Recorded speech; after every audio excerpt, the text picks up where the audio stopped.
Everybody. Good evening, I guess, in some places. You know what? Even good morning to some people out there. I'm sure that it's got to be morning somewhere. It's 5 o'clock somewhere, right?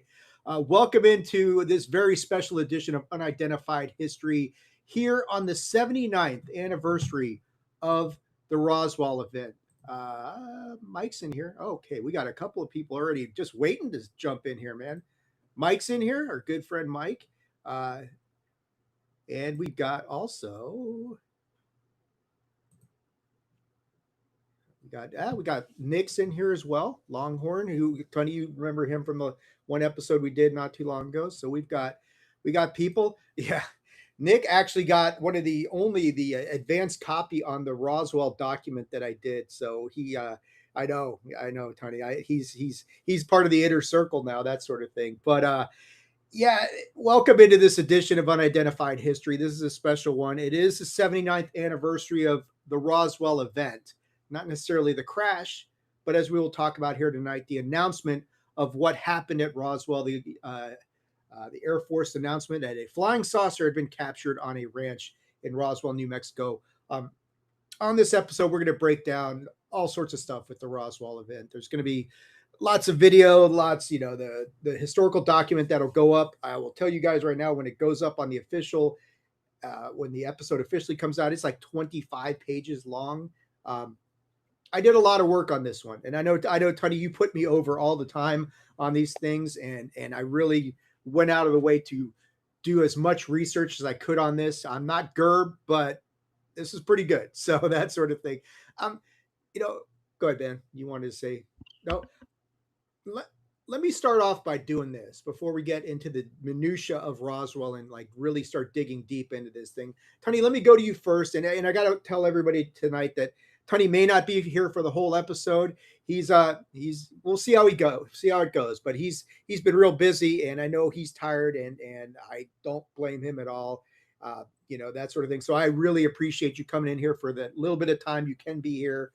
Uh, I can give full disclosure. I just started a new job and it was 90 plus degrees today and I was on the road. So long day, early mornings, but I couldn't pass up the opportunity to be here. We'd been talking about this episode for a while and Dave's been wanting to do something really special. So yeah, when this masterpiece of podcasting masterclass comes out, I mean like I didn't have a long time to look through it, but it's I'm sure it's as beautiful as every other one is. And yeah, like you just it's not me putting you over. It's just me telling the truth on the way you prepare us for these kind of things and the diligence that you do is extremely honorable.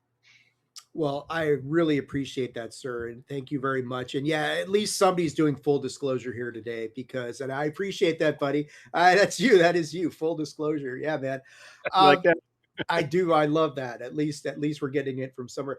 Because so that raises a good point. Let me go to approach it this way before we start digging down into this. Um, Tony, you've been doing this with me for about over a year now, and I'm sure you've learned a lot of things about this whole UAP phenomenon as we've gone along. So, you're more educated than a lot of what we call the normies out there, but still, I mean, you're not as entrenched in this as a lot of us are. What do you know about Roswell other than like pop culture and that sort of thing where, it's obviously it's a part of Americana. Everybody knows what Roswell is, even if you don't know the real specific details, but what do you know about this event? I mean, I'm just a noob that hangs out with you, right? You know what I mean? I'm learning from you and stuff like that and give my existential, beliefs and so forth.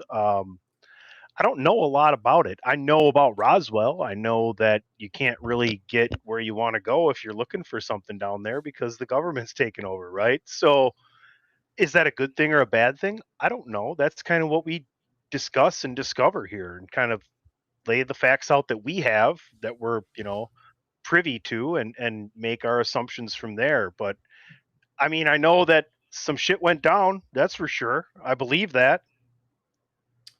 No, and you're right. And I think the main thing is no matter what side of the fence you are on, the main thing to remember is something crashed in the desert in New Mexico in July of 1947. Now, what that was is, of course, the subject of debate and has been for, as of today, 79 years. You get into a lot of the different areas of things like, were alien bodies actually found? Were there multiple crash sites? Was there an airborne explosion? Was it all a top secret weather balloon that the government had out there? Is this only one event going on, or is there more to this whole thing? And that's what we're going to dig in here on this episode. And I would preface this that anybody who watched or listened to, if you just got the audio version, but anybody who came in here and watched our Kenneth Arnold episode, which was probably the best episode we've done so far, this is, I don't know if Nick qualifies as a noob, but if he wants to call himself that, that's right. But I would say, like, when we did the Kenneth Arnold episode, we had said, like, this was like the summer of 1947. And it was kind of broken into two parts. And Kenneth Arnold was part one, where we touched on Kenneth Arnold, United Airlines Flight 105, and we touched on Maury Island, which don't necessarily flow chronologically. This is really part two of this. And Roswell, a lot of people take it and say it's just one isolated event, but it's really not. It is that isolated event, but there's all sorts of stuff going on during this period from like June 24th, or as we'll talk about in this episode, possibly even earlier in June, going up through at least July 8th, 9th, 1947. So these two episodes bookended with each other. And I want to let everybody know, and Tony, you know this, I did get my wife's express permission to bump the Roswell episode ahead of the Antarctica episode. So there you go. Hashtag Mrs. Attitude approves. That's right. This is a Mrs. Attitude approved episode. We will be getting back to the Antarctica episode because I do want to. I've learned a lot more about Antarctica since that whole topic conversation came up. But jumping into this thing, let's kind of approach it. Roswell, it is just one word. It is the name of the city in New Mexico that where is my documents going? Here we go. There we go. Now I feel better. So, it's the name of the city of New Mexico up until 1947. It's an interesting mix of agriculture and military at this point in time. What's significant to note about Roswell right off the bat is that it is the home at this point in time of the world's only atomic bomb unit, the 509th Bomb Group. They called Roswell home. There's about 26,000 people living in Roswell in 1947. It's pretty, like you're saying, Teddy, it's just like this nondescript town in the New Mexico desert. It is becoming a hub because of the development of the atom bomb 140 miles to the west of it. But then, as we tie to the whole Kenneth Arnold situation and that sort of thing, in the first couple of weeks of July 1947, kind of everything changes. And I think what I want to do at this point in time is let's go and just talk about, like, I'm going to pull this one video up here. And there's going to be a lot of videos. You guys know that I like to tie in a lot of the videos as I go along. But this is kind of like the one I'm going to play first off here is from, I believe this is from the 1995 Unsolved Mysteries Season 7, Episode 21. And this is, and I pulled this off of a site called Film Rise True Crime. Now, what that has to do with Roswell and UFOs, I don't know. But that's where they got this video from. But the Unsolved Mysteries, I think when they aired something in 1989, it really resurrected the whole Roswell aspect of things. And that's when, like, Jesse Marcel, who we'll talk about, and some other people started to come forward. So I'm going to play this video. This, to me, is kind of like a very introductory video that kind of breaks down the basics of Roswell for anybody watching this, which I think is important, just kind of get your feet wet before we start digging into some of the other weirdness that's going on here. Of course, they've got to be able to share my screen. There we go. All right, let's check this out. Here we go. So there's the general gist of what happened at Roswell, right? And it's a story that a lot of us have heard before. Although today's the anniversary of the announcement, the actual date of the crash is presumed to be July 2nd, 1947. And most people think it happened during like a lightning storm. Was one of the more it's one of the more popularized sort of theories as to what happened. And losing my stuff here. Sorry. There it is. So on July 8th, 1947, we get some information when this whole event gets recorded. we get some witness statements that kind of tie into this whole thing and the whole notion of July 2nd, 1947. So the first witness statements we got are from a Mr. and Mrs. Dan Wilmot, who claimed that on July 2nd, they're sitting on their porch about 9:50 p.m. the previous Wednesday night, which would put it at July 2nd. They saw a large glowing object come from the southeast, move towards the northwest, disappeared over the treetops. The report says it was visible for roughly 40 or 50 seconds, appeared oval or like two inverted saucers, which, of course, Tony, that sounds a lot like what Kenneth Arnold was saying, seemed to glow from within, made little or no sound. Mrs. Wilmot, though, she kind of reported that she reportedly heard a swishing sound. Now, the reason this witness sighting is important is because it's contemporaneous. This is being reported in real time as it's happening in 1947. This isn't stuff that was reported many years later, like in the 80s or the 90s or the 1970s. So it appears in the same newspaper where they announce that the Army had recovered a flying saucer. The same article kind of indicates that the Wilmots were apparently the only people in Roswell who saw what they believe was a flying disc, which runs counter to the idea of widespread documented local sightings in Roswell itself. Roswell is a site and a scene of many urban legends, and some of them are more credible than others. One of them is that bunch of radar sightings, a bunch of people sighting things all over town. Not really, that sort of thing. The Wilmots, but what is a cool aspect of what they say is that they're watching this thing travel from southeast to northwest. So that's consistent with an object kind of crossing the Roswell area and heading towards the ranch out where the debris field was found. So, from the skeptical standpoint, it's really only a visual sighting. There was a national flying saucer wave that was now in full effect after Kenneth Arnold. They say, hey, look, there's no radar, there's no photos, there's no physical tie to the debris field. All valid points. That's very true. And you do have to take into consideration that you've got a big media frenzy going on right now with Roswell. Well, not with Roswell, just with flying saucers in general. They're appearing in news stories and all over the place.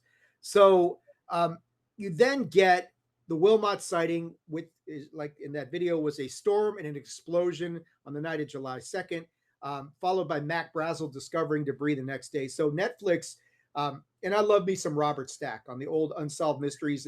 He was awesome. Yeah. It was going to be the first thing I brought up when you came to me. I was like, Mike Rowe owes a debt of gratitude to Robert Stack. He really does. He really does. He's just so cool in his delivery and everything that he's saying. But Netflix on Unsolved Mysteries, they kind of resurrected the whole Unsolved Mysteries thing, and they ran it for 5 seasons. And the last season was only like 4 episodes. But the very last episode of Volume 5 was Roswell. And in that episode, they've got Don Schmidt and Kevin Randall. Now, Don Schmidt and Kevin Randall you're going to see them in other videos later on. And yeah, Mike said, I remember watching that episode at my grandparents' house. I think I remember seeing it in various places. And I think Unsolved Mysteries did it a few times. Yeah. Sure, Nick. I'll take the compliment, baby. I will take it, Nick. If you want to call me Gerb, I will go with that because that is definitely a compliment. But the thing was, like, when they got it, like when Netflix covered this, Don Schmidt and Kevin Randall's written several books on the whole Roswell incident. There's other guys who've written some really good books as well, but Kevin Randall's done a lot of research on this thing. Their version of events is that ranchers outside of Roswell recorded hearing something like an explosion during a severe lightning storm on July 2nd. And that's when Mac Brazel finds unusual debris the following day. Now, it's another critical part of the witness-based chronology, but it's arguably not as contemporaneous as what the Wilmots were reporting with the sighting. The conservative record is that Brazel contacted the sheriff on July 7th after finding debris some days earlier, and the July 8th press release itself said the object had landed on a ranch sometime last week. So there we go.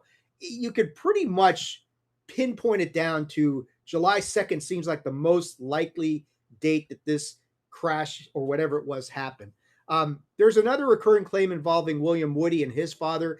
They say they saw a bright fireball-like object descending outside of Roswell and later tried to drive north to investigate, only to encounter military roadblocks, which, okay, that sounds good. There are skeptic researchers. Tom Printy argued that Woody's account sounds like a bright meteor, possibly. The date was not securely recorded at the time. Later authors have pushed the interpretation farther than the testimony supports. We'll get into that in a little bit. Um, and again, we go back to the whole thing that you got to look at what's happening in the media. Flying saucers are all over the place. Everything's Kenneth Arnold, even though, as we noted, Tony, in the Kenneth Arnold episode, he never says flying saucer, but the media runs with that and they create flying saucers. And the next thing you know, flying saucers are appearing in Colorado, in California, in Connecticut. They're all over the place. It's all over the national media. So the skeptics have a really good point on this front in saying that, hey, this was all sensationalized. Everybody was looking for flying saucers everywhere. And you guys just caught this and went with it. Maybe, but one thing I keep going back to as this episode rolls along, Roswell is predominantly a town made up of military people at this point in time. They're not exactly known for fantastical, stories and making up things and going crazy with the whole idea of like it's got to be flying saucers. They're much more grounded. These are military people who just come out of World War. I mean, we're talking 2 years after the end of World War II.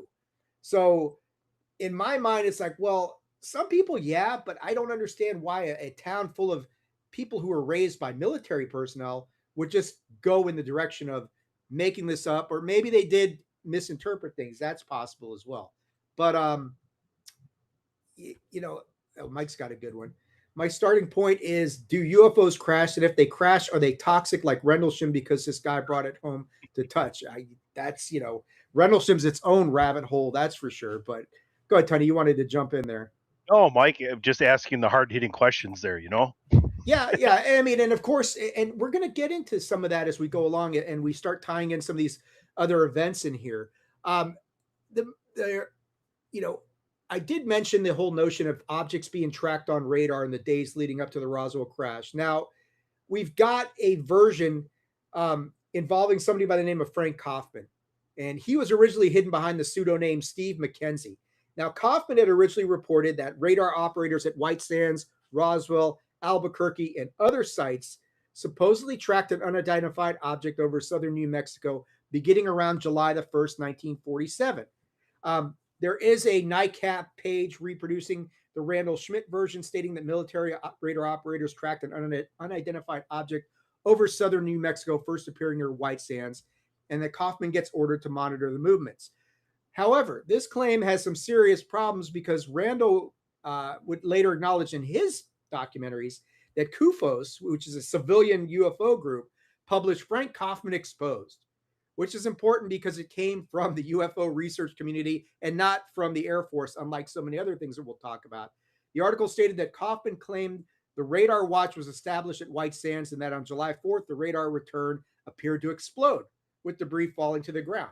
But the same article notes that no one could confirm that Roswell even had radar capability in July 1947, that documentation for a mobile radar deployment had not surfaced, and that later examination of Kaufman's documents led investigators to conclude they had no confidence in his testimony and could discard it.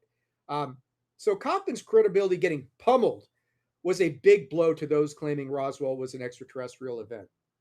So this is one of the big things in this whole Roswell sort of scenario. It's one of the big driving points is that there is this huge divide between the believers and skeptics. And this is like, and we've talked about it, on our other historical episodes, Sonny, the whole legit or bullshit aspect of this, right? And this one's really going to be tough at the end because both sides have really powerful pieces of, and I know, some of the real people out there who get all hung up on the term evidence, whatever. But there's a lot of people, and both sides have some really strong evidence that they can point to and say, this supports my version. Or the other side can say, well, this supports my version. And the weird thing is they're both probably right in this situation. And it's just a question of, what do you think happened? Which, of course, is one of the purposes of unidentified history. But let me go to you before we start getting into some of the more recognized versions of events, man. What are you feeling so far about this? I just want to go back to Mike's comment, and I think Sure. we're watching Life, Larry, and the Pursuit of Unhappiness, right? I think it'd be a hilarious skit to have Larry play the dad, bringing this stuff home and opening up the bag and kind of looking at it and going, like questioning whether or not he wants to touch it, and like, hey kid, get in here, grab this, like check this out. Oh, it's okay, okay, I'll grab it too, stuff like that. I Right. think that's hilarious. But you bring up the great point of being a military community, and a lot of these people, like, you're not really conditioned to tell outlandish tales, you know what I mean? And at the No. same time, you bring up the fact that two different stories could basically be the same thing. Think about people's perspective. Think about the telephone game. You know what I'm saying? Like, not everybody sees everything the same way. So, like I said before, man, something happened. It wasn't So, nothing. no, it wasn't nothing. That's for sure. And that's the whole thing. You get into what exactly happened. So let's kind of roll into some of the more the bigger aspects of this thing, the more recognized version of events. The common accounts begin with rancher Mac Brazel. He finds unusual debris on a sheep ranch northwest of Roswell. I think they've called it the Foster Ranch, is another name for this place. Brazel then brings the debris to Sheriff George Wilcox. He contacts the Roswell Army Airfield. They send Major Jesse Marcel, who is the 502's intelligence officer. Now, keep that in mind. This is the intelligence officer for the 502nd Bomb Group, the people in charge of Roswell. They send him out there. Now, if anybody knows what he should be dealing with at this point in time, it's probably this guy. It might be, Jesse Marcel might be the guy to look at it. Now, again, there's so many divergent accounts of how to describe the debris. It's originally described in ordinary terms, like people talk about lightweight material spread across a debris field. They're talking rubber strips, foil-like material, paper, tape, sticks, small beams. And we saw that in the original video, Jesse Marcel Jr. saying that Jesse Marcel Sr. brought the debris home and showed it like an I-beam with, like hieroglyphics or symbols or something like that. But you know what? Not just carved in though, like it, like just there, like somehow just imprinted in a way that we don't even have. You know what I'm saying? Like, it's there. Right. And I think, what we should do at this point is let's just we're gonna go in. This is from Eyes on Cinema. Actually, this came from UFOE Media. So UFOE is doing some really good work as far as like putting some of this information together, and they plucked something from Eyes on Cinema, and Nick's talking about evidence likely transferred to Wright-Patterson immediately. We're going to talk about that in a minute, Nick. Maybe not.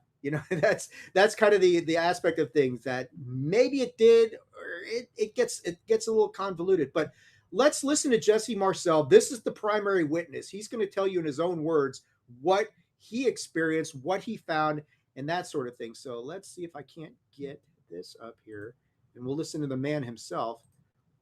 Why should I paraphrase it, right? So. Major Jesse Marcel, the intelligence officer at the base, was assigned the task of collecting the debris from the crash site. His selection for the job, UFO proponents say, is proof that the Air Force knew from the start that this was something out of the ordinary. Marcel tells us what he found in that field. None of the materials that we picked up weighed anything. Looked like it was weightless. You couldn't feel that you had anything in your hands. I found one piece of metal, what looked like metal anyway. It was not flexible, but it was as thin as a foil of a pack of cigarettes. It was that thin. One of my boys told me, he said, "There's something unusual here."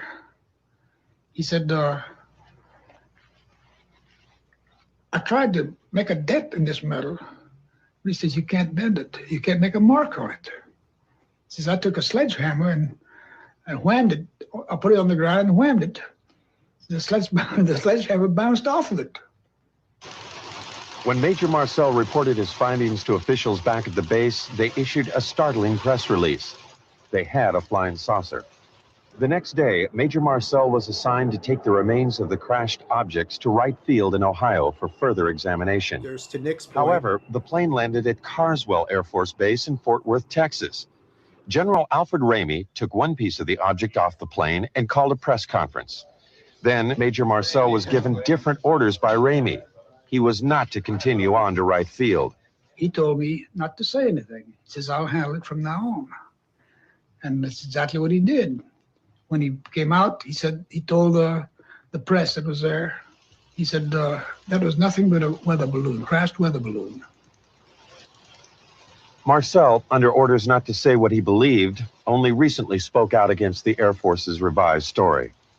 It was definitely not a weather balloon. And it was an aircraft. So what it could have been, I wouldn't know. I still don't know. Jesse Marcel, the 509's intelligence officer, went public with an appearance on American television. I was amazed as to what I saw. The amount of debris that was scattered over such an area. It took me a while to realize that there's something strange about it. But the more I saw the fragments, the more I realized that it wasn't anything that I was acquainted with. I proved by trying to burn it, it wouldn't burn. I tried to break it, it would not break. If it was something of ours, I'm sure there would be no reason to keep it under cover that long. It's an alien spacecraft. There's another reason why it would not ever be known by anybody here until they found out more about it. I sensed that there was a cover-up someplace about this whole matter. They took pictures, of course. They had a whole flock of microphones there. They wanted me they wanted some comments from me, but I wasn't at liberty to do that. So all I could do is keep my mouth shut. And General Ramey is the one who discussed, told the newspapers, the newsmen, what it was and to forget about it. It was nothing more than a weather observation balloon, of course, which we both knew differently. Major Marcel had to keep silent because of his strategic position at that time. He was in charge of all security and intelligence on atomic tests in the United States and the Pacific. Marcel retraced his secret recovery operation across the hot New Mexico desert. We left Roswell perhaps around 3:30 or 4 o'clock in the afternoon. As you can see, it's flat. It is very difficult. In fact, with just verbal directions, we never would have found it. We had to follow the rancher out there. The crash site was so remote, it took an entire day to drive there. The following morning, we went out to the site where the crash was. And what I saw, I couldn't believe there was so much of it. It was scattered over such a vast area. So we proceeded to pick up as much of the debris as we could, loaded in the wagon. We filled that up. It took us a good part of the day to do that because it was such small fragments that we had to do a lot of picking. We found a piece of metal about a 1.5 to 2 feet wide and about 2 or 3 feet long. Felt like you had nothing in your hands. It wasn't any thicker than the foil out of a pack of cigarettes. But the thing about that got me is that you couldn't even bend it. You couldn't dent it. Even with a sledgehammer would bounce off of it. So I knew that I had never seen anything like that before. And as of now, I don't know what it was. One thing I was certain of, being familiar with all air activities, that it was not a weather balloon, nor an aircraft, nor a missile. It was something else of which we didn't know what it was. There were just fragments strewn all over the area, an area about 3/4 of a mile long and several hundred feet wide. So we proceeded to pick up the parts. A lot of it had a lot of little members with symbols that, to me, I call them hieroglyphics because I could not interpret them, could not be read. They were just like symbols of something that meant something. These little members could not be broken, could not be burned. I even tried to burn that. It would not burn. See, that stuff weighs nothing. It's not any thicker than tinfoil in a pack of cigarettes. He says, I tried to bend this stuff. He says, it will not bend. He says, we did all we could to bend it. It would not bend. He says, we even tried making a dent in it with a 16-pound sledgehammer. He says, still no dent in it. The newsmen saw very little of that material, very small portion of it. And none of the important things like these members that had these hieroglyphics or markings on. They wanted me to tell them about it, and I couldn't say anything. And when the general came in, he told me not to say anything, that he would handle it.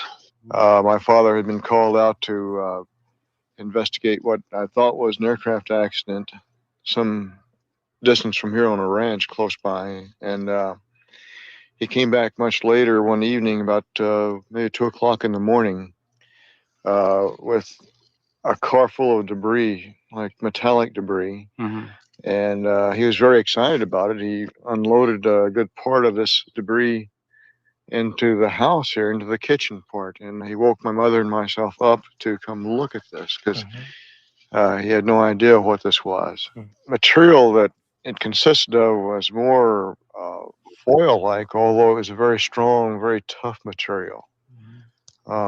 Material that was not easily malleable, not like tin foil that you just bend back and forth. Parts of it looked like balsa wood type members, but metal like balsa wood. Very light and very strong. And it had a sort of metallic glint to it, like a dull aluminum surface. I guess the most mind-boggling or startling feature was along the inner surface of some of these members was like a writing. The writing itself was not English numerals or the Greek alphabet or anything of that nature. It looked more like an Egyptian hieroglyphic type writing. The lettering itself was, I recall, the color was a purplish violet hue, and it looked like it was embossed inside the inner surface of some of the metallic members, the structural frame itself. I recall the longest piece I found was about 18 inches in length and maybe a half inch. It's like an I-beam, about a half inch in circumference or diameter. I think he came to the conclusion that this was probably not anything that was made here, at least on this planet. So, a couple things I wanted to mention that came up in the chat while that was going on. Nick had mentioned about the evidence being transferred to Wright-Patterson. It looks like they were on their way there. Then they got diverted to Fort Worth, Texas, and that's where the whole weather balloon story comes out. Now, that doesn't mean that they didn't take the material and take it to Wright-Patterson Airfield on their own in a separate plane or anything like that. But that's at least the official story. Mike has a great point here. If it wouldn't break, why was it broken into pieces? Sounds like Boogosphere claims. That's a really good point. I don't know. I don't know if I mean maybe like the stuff blew apart in an explosion. Yeah, but it's a really good question to ask, though. To be honest with really you, is. right? It really is. Yeah. I mean, so what is on the ground? They're gathering up this material. They can't bend it. It's got like this memory metal that has been talked about so much. Where he's saying you couldn't bend it. Then other people are coming and saying, yeah, I had it wadded up in my hand, and when I let it go, it spread back out on the table. So really, what is going on here with this whole situation? And you start wondering if, and we'll talk about the idea about two crash sites in a little while. But yeah, it's a great point that Mike's got there. It's like, okay, what are we dealing with here? Now, would this guy or should this guy have known if he was dealing with a weather balloon, given his position at the time? Absolutely. Of course, he doesn't come forward with this information until many, many years later when Unsolved Mystery starts looking into this. And that's like the late 70s, early 80s where he starts talking about this stuff. So all good questions. I mean, Mike raises a good point. And again, you go into this rabbit hole of like, well, something happened, but I'm not sure what it was. This is a guy who should have known the difference between a weather balloon and something else. He's the intelligence officer for the 502nd. Why would he make up something? Is there more going on here than meets the eye, which is probably evident at this point in time that there's some other stuff happening. But, I think the small beams with the hieroglyphics and all that kind of stuff, that's kind of interesting. Why would a weather balloon have hieroglyphics on it? That sort of thing. So what is going on? And his son's kind of corroborating what his dad said. Yeah, I saw the same stuff as well. Now, some of the people have said that the markings may have been misunderstood decorations on the tape used in radar reflector construction.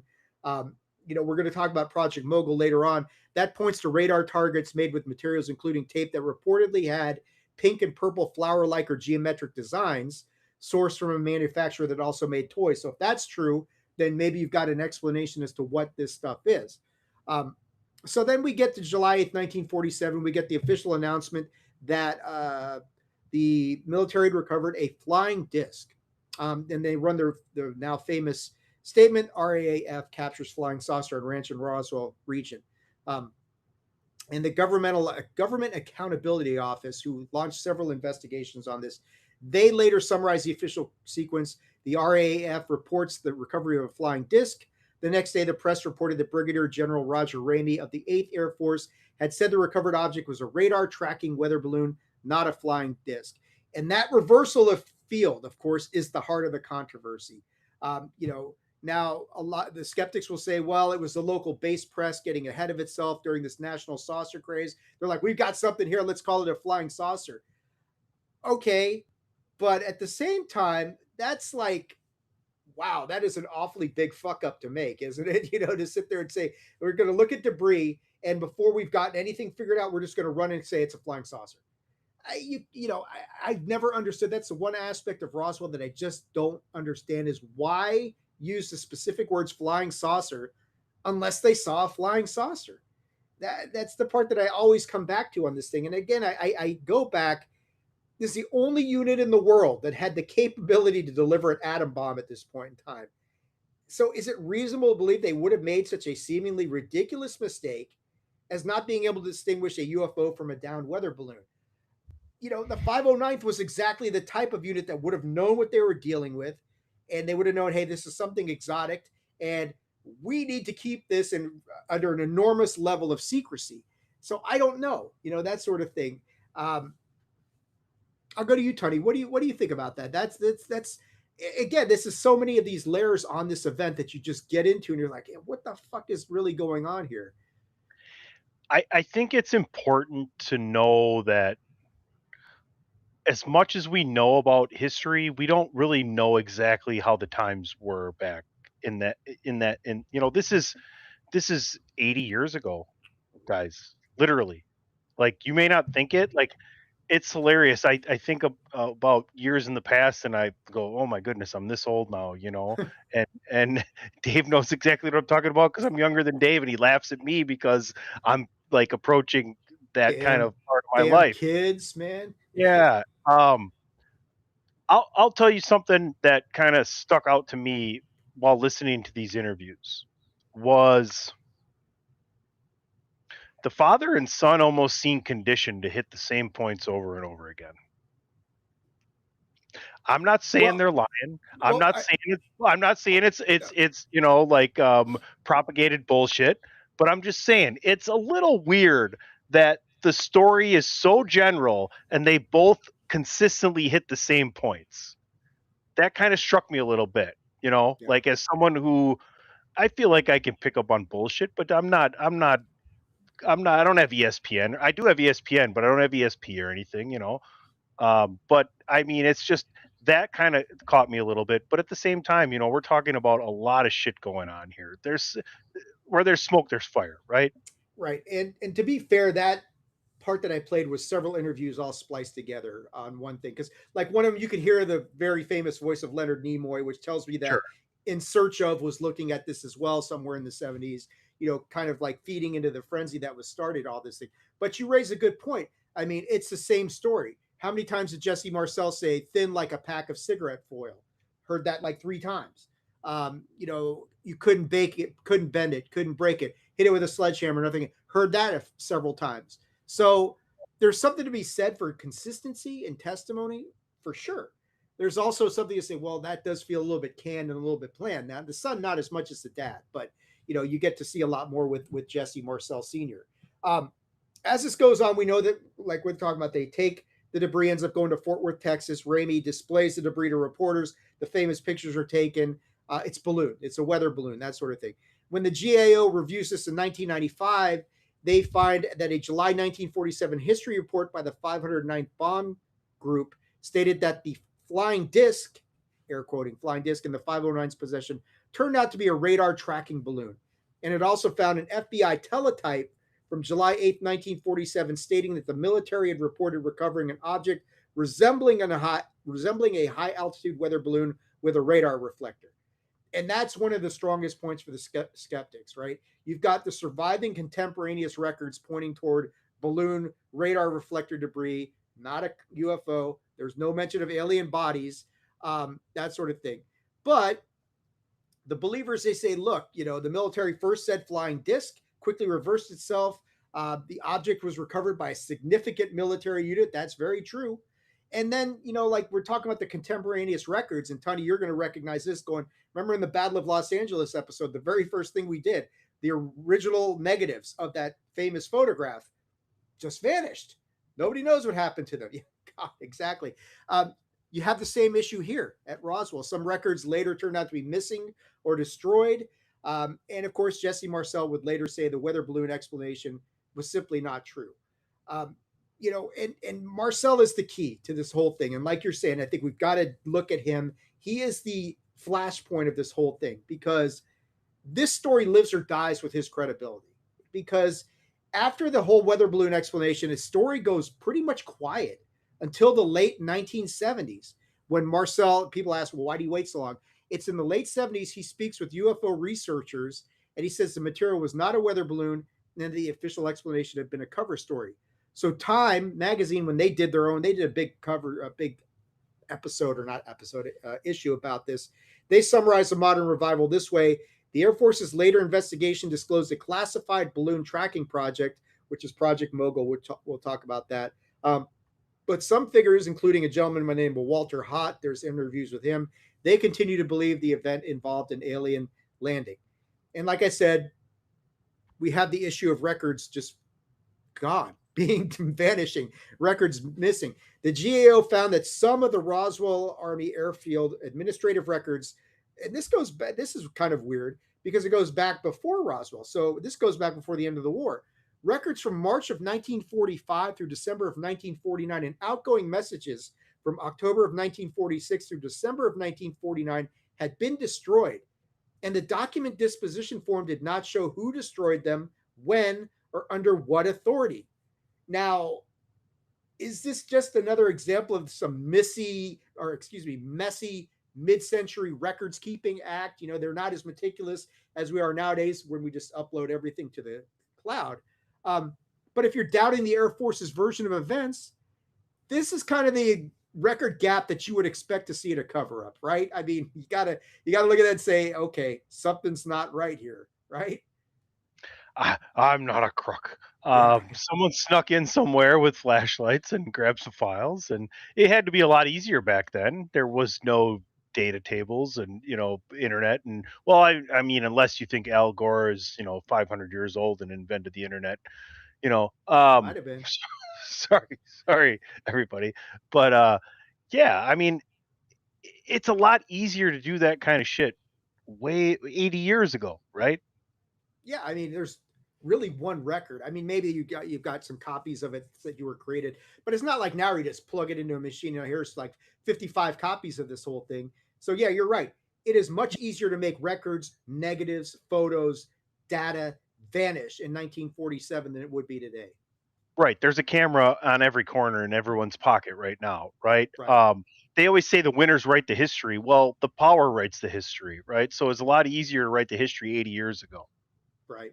But when I read this, when I did the research, I said, man, this sounds a lot like the Battle of Los Angeles, where everybody's looking for the negative of the iconic photo. Nobody can find it, that sort of thing. So and we're what, 5 years apart, right? I mean, it seems like we've done a lot of work on unidentified history, but we're really just 5 years apart at this point in time. But it's almost just the beginning of everything, right? I mean, we talk about, post like World War II and the hits, and like we talk about like bigger things on a universal barometer, right? And if you're working on certain things in Roswell, they're going to hit that barometer and they're going to be interested in what's going on, right? Right. So Mike's asking, so they found Project Mogul records from nothing for the UFO. Not exactly. They found records that were contemporaneous to a weather balloon and something involving radar reflectors and that sort of thing. And that's the FBI's teletype. But yeah, you're right, Mike. They didn't find any records specifically mentioning UFO. Possibly there's something that we're going to talk about later on that may dabble in that. But yeah, there's nothing specific to that sort of description of things, nothing about alien craft or bodies and that sort of thing. But there is the issue of records are missing during this time frame. Now, no one knows what's on those records, and it may just be like standard destruction of classified war-related documents. Maybe it has something to do with the Manhattan Project because we are in the general vicinity of this whole thing. I don't know.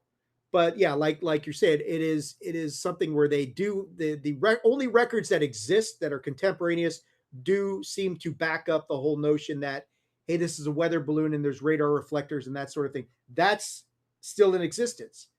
But we get in the question of what was destroyed, when and why, that sort of thing. It doesn't mean anything. It could all be speculation and that sort of thing. But that is the case. So yeah, it's not so much the Project Mogul records, or if the Mogul records existed, nobody knew what it was at that point in time. Did Susan Gall's grandma work there? She might have. She might have. Yeah, I mean that's a good point, Mike. She brought everybody lunch. Yeah, exactly. So let's keep moving on here and talk about what Nick had been talking about, the Wright-Patterson airfield rumors, because this is where Roswell shifts from this whole notion of a New Mexico debris recovery into, hey, where did this stuff go? Sort of crash retrieval narrative. If the crash retrieval program was born here, then this becomes relevant. So with Wright-Patterson, it fits into this thing in three ways. There's one way that's documented, one is kind of institutional, and then the other one is very highly disputed. So we did know, as we just talked about, that the debris was supposed to go to Wright Airfield. That's even in the July 8th, 1947 FBI teletype that we just talked about. And they said the FBI message said they recovered Roswell object was described to the FBI as a hexagonal shaped disc suspended from a large balloon by cable. Okay. So it's supposed to be going to Wright-Patterson. So no matter how skeptical anybody is about this, Wright-Patterson was called Wright Field back in this day. It's not some random later addition. It appears in a contemporaneous 1947 government message as the likely destination for technical examination of the recovered material. So as Nick said, this stuff was supposed to go to Wright Field. There's no dispute about that. So the conspiracy theorists who say, oh, this is a conspiracy theory, Wright-Patterson airfield, blah, blah, blah. No, man, it was supposed to go to Wright Field. Even the official narrative of this thing admits it was supposed to go to Wright Field. They make the diversion to Fort Worth, Texas. Now, Wright Field at this point in time, you got to remember, this is the Army Air Force's major technical intelligence and material analysis center.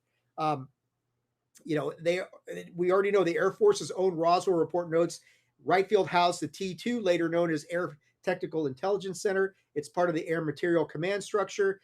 This is exactly the place where unusual aircraft parts, foreign technology, exotic material, mysterious debris, they're going to send it here. This is where it would go. So that makes so much sense. And it's why Wright-Patterson became so important in the Roswell lore. If something exotic had been recovered, Wright Field would have made all the sense in the world. This is where you're going to send it.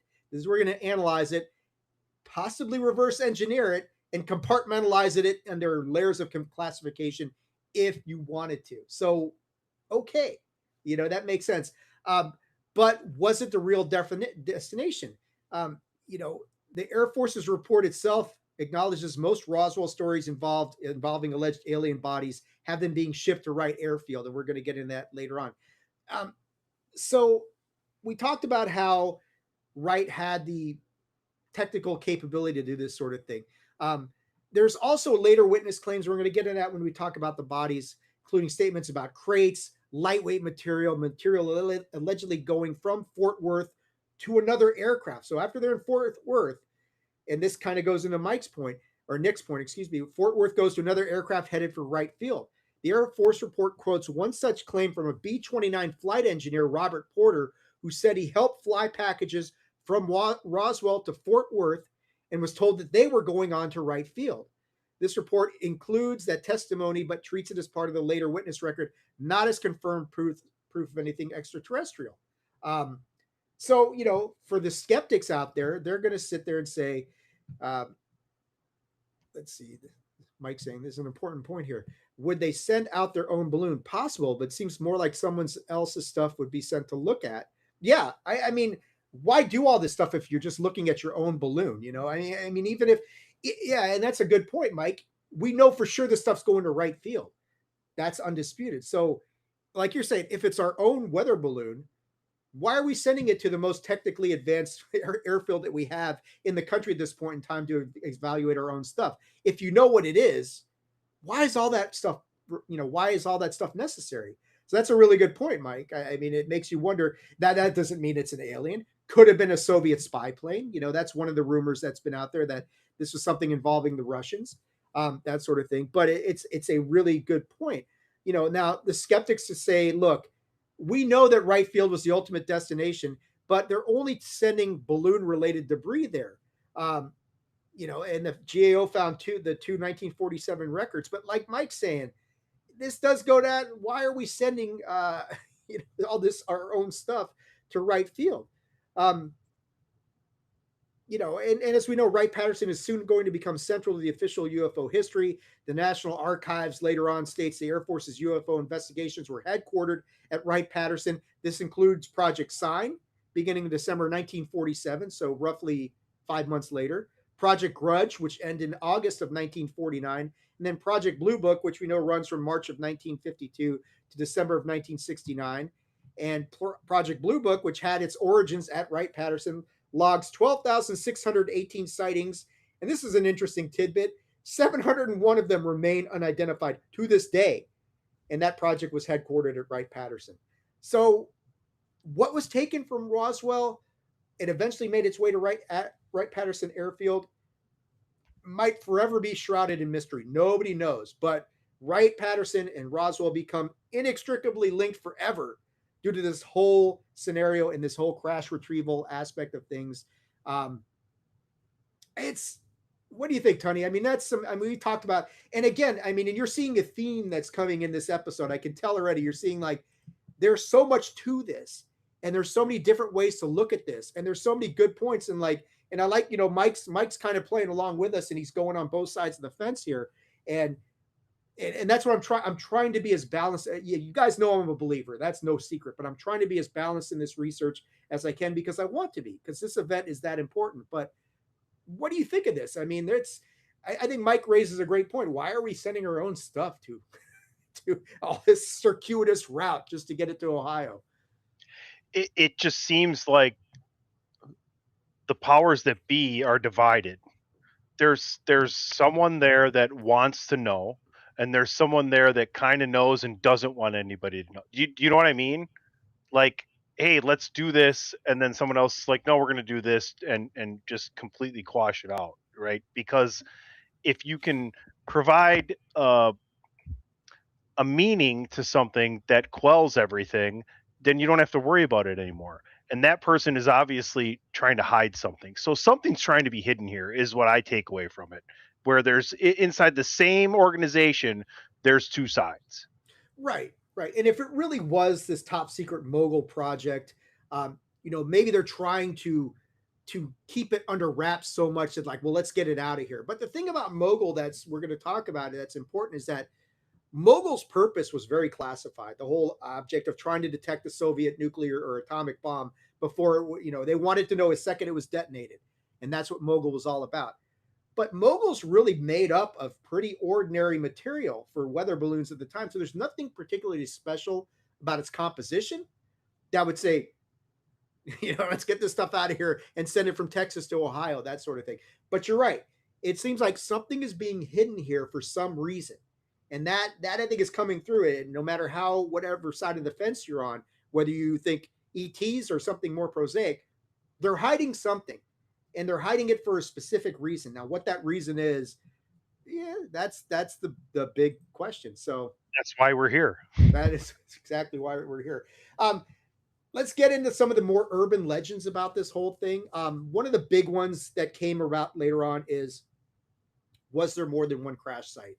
And this is a big one because there's a lot of people who think there were multiple crash sites. And I think Linda Moulton Howe discussed this later on in years after this all this stuff happened in like the early 80s or something like that. So the best known recovery location is not actually in Roswell.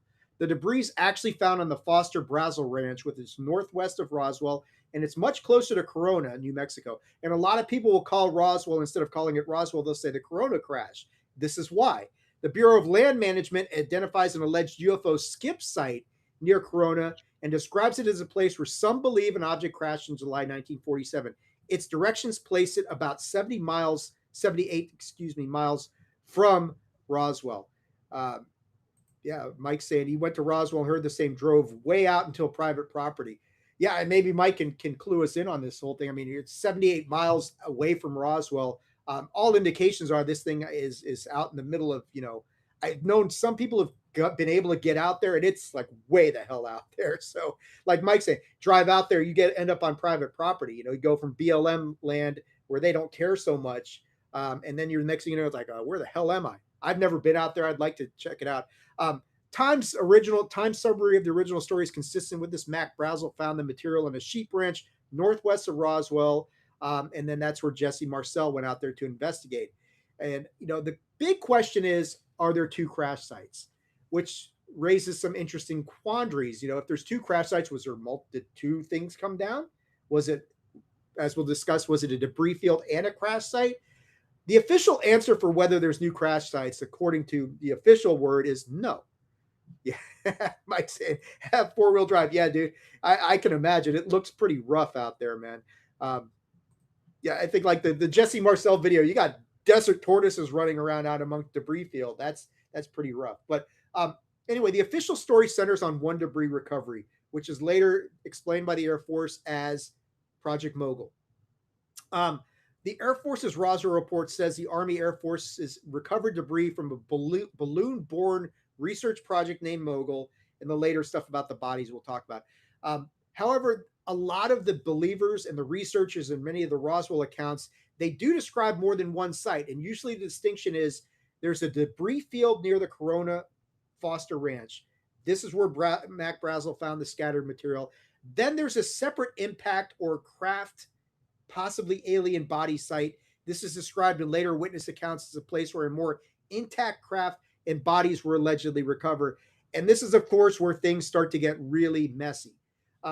Different authors and witnesses place the second site in different areas. So there's authors, there's a book called Crash at Corona, argues for two saucers, one near Corona and another one tied to the plains of St. Augustine and the Barney Barnett story. Later on, Kevin Randall and Schmidt, who we talked about earlier, they move away from that version. They introduce other alleged witnesses, including Frank Kaufman, which is a problem because we've already kind of discredited him, and Jim Ragsdale, who placed the craft and possible body recoveries elsewhere, including a site roughly north of Roswell. Time summarized these shifting claims as part of the later Roswell literature. So again, there's no clear-cut answer. Even those who feel there's a second crash site, they don't even agree on its location. But even if there is just one crash site, there is a subgenre of speculation and query to address. And this is the one that I've heard more often. Was the crash possibly, and this kind of may tie into what Mike was saying earlier and what we were talking about, was the crash a mid-air explosion in a resulting debris field, or did an object impact the ground? Because there's a big dispute over whether it's just a debris field or whether there was ever a gouge or a scar tied in the ground. And Mike and Nick will both remember this. Like last year, there was allegedly pictures from the National Archives that showed an alien body. And we're like, wait a second, they've never even established that there was an actual impact with the ground. There's all this dispute whether it was just a debris field or whether something actually impacted the ground. Now, the earliest versions of this say scattered debris, not a clear crater. The contemporaneous version centers on Mac Brazel finding scattered material on the Foster Ranch northwest of Roswell, closer to Corona. The early descriptions, they talk about the common material that was found, rubber, foil-like material, sticks, tape, that sort of thing. Times 1997 retrospective describes the wreckage. And oh shit, hold on, Mrs. Attitude's in the house. There you go. So now the party started when my wife has shown up on the chat. So, hey, babe. So there are times talking about, the stuff that was found, small, lightweight materials rather than engines, wrecked machinery, anything like a deep impact scar. This matters because a debris field is consistent with several possible scenarios. A balloon train breaking apart, such as Project Mogul, a fragile object coming down in pieces, and an airborne breakup or damaged craft shedding material before a final impact elsewhere. Yeah, and Mike said, Arrow says fake photos were used. Rush and others have seen photos of crashes and bodies. And as you mentioned in archives, no matter what, there are there's photos we need to see. The photos are there. But I agree with you, Mike. The stuff that we got from the National Archives was bullshit. and you could look at it and say, and hey, somebody, Mike's saying hi to you, babe, just so you know. So thank you, Mike. We've had a interesting week here, so that sort of thing. But yeah, thank you. But we've run into this issue of, okay, if there is a debris field, then it makes sense because, like you're saying, it could just be a balloon train breaking apart. There could be some other object that was coming down in pieces. A lot of people think it's something blew apart in midair. And it could have been a damaged craft shedding material before a final impact elsewhere. So the exploded in the air version is the one that's more commonly looked at. And it seems to be the much more prominent in the later Jesse Marcel Friedman era revival of the story, because Jesse Marcel's late 1970s, early 1980s testimony, which revives the whole Roswell thing. And I know we like to talk a lot of shit about the National Enquirer, but they actually got a decent article in 1980 on this whole thing. All that shit that they always posted, it seems like absolute nonsense. This one, they might have had a little bit of meat on the bone.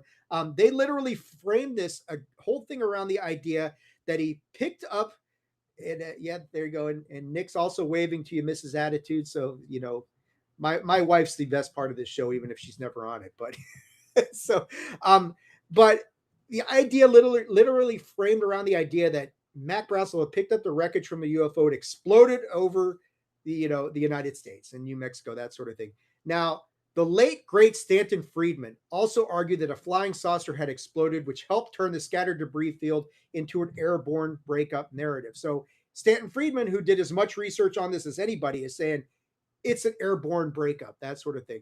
Now, from the believer side of the fence, it solves the problem. It explains why Mac Brazel found many fragments over a wide area rather than a single saucer intact in a field. And it also kind of maybe explains a little bit of what Mike was pointing at earlier, that if they couldn't bend this stuff, then why are they finding it everywhere? Now, maybe it did explode apart. I don't know. If this stuff is so tough, can it withstand a sledgehammer? Yes. Can it withstand an internal explosion? Maybe not. That sort of thing. And maybe what they found was the remnants of that. I don't know. I'm just devil's advocate sort of thing. But this scenario follows for the two-stage sequence. It's an object damaged in flight, possibly struck by lightning. Debris rains down near Corona Foster Ranch. The main body of the crash then continues or crashes elsewhere. From asking at the UFO Museum, it seems like they thought it bounced before final resting place. Maybe. So there's the UFO Museum in Roswell. We're about to, kind of go in that direction, steer into that skid a little bit. Okay, so I think what Mike's talking about is this later event, the impact crater, the gouge version. This is more commonly associated with later Roswell lore, not so much what happened in the early days. Accounts that describe an actual craft hitting the ground, skipping, or carving into the earth. And I think this is where Mike is going with this. This is where the UFO skip site language comes in. The Bureau of Land Management identifies the skip site near Corona. This version is obviously it's more dramatic. It is certainly more conducive to the whole crash retrieval narrative because it suggests a physical craft rather than just scattered lightweight debris. It also helps support the idea of multiple locations, one area where the main craft or bodies were allegedly recovered. And there's a good point by Nick, when you're looking for reasons why these things might have come down. Lightning may be one thing, but they are still actively testing nukes out, or well, not nukes at this point. I mean, they're not quite hydrogen bombs yet, but they're still doing atom bomb testing out there. And we've all heard many, many stories at this point of nuclear testing that may have brought these things down. It's pinging the radar, like we've talked about, right?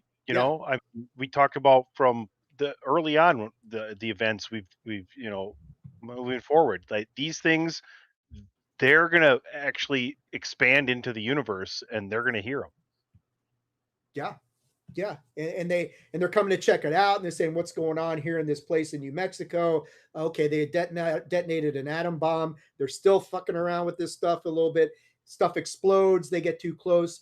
Electromagnetically, maybe they kind of wander off into the wrong place. That sort of thing. Right. Yeah. Now, there's not a whole lot of evidence for this physical gouge thing. In 2002, the Maxwell Museum's Office of Contract Archaeology conducted archaeological and geophysical testing at the reported Foster Ranch impact location. Their final report found no clear evidence of a UFO crash or military activity, but it did leave open the possibility that further trenching or remote sensing might test for a buried furrow. Conversely, the Sci-Fi Network's UFO, the Roswell Crash, Startling New Evidence documentary, they conducted a similar archaeological study. I cannot talk. And you know what? Instead of me explaining it, I'm just going to play you this little clip from that will tell you exactly what they found here. So let me pull this one up here. Here we go. Wait, put Mike's last comment up first. This is hilarious. I love me some chicken nuggies from McDonald's, Mike. Thanks, buddy. UFO McDonald's on me. If Dave and his wife and Tunney can make it to Roswell in case Tunney wants it to be another 50 degrees hotter. We're there, Mike. Mike knows I'm in Bakersfield, so it's like Roswell's got nothing on us, man. It's going to be like 107 degrees every day next. I'll be there in a day and a half. All right, let's play this thing. Let's see what these guys came up with here as far as this possible second crash site or impact crater or whatever you want to call it. Here we go.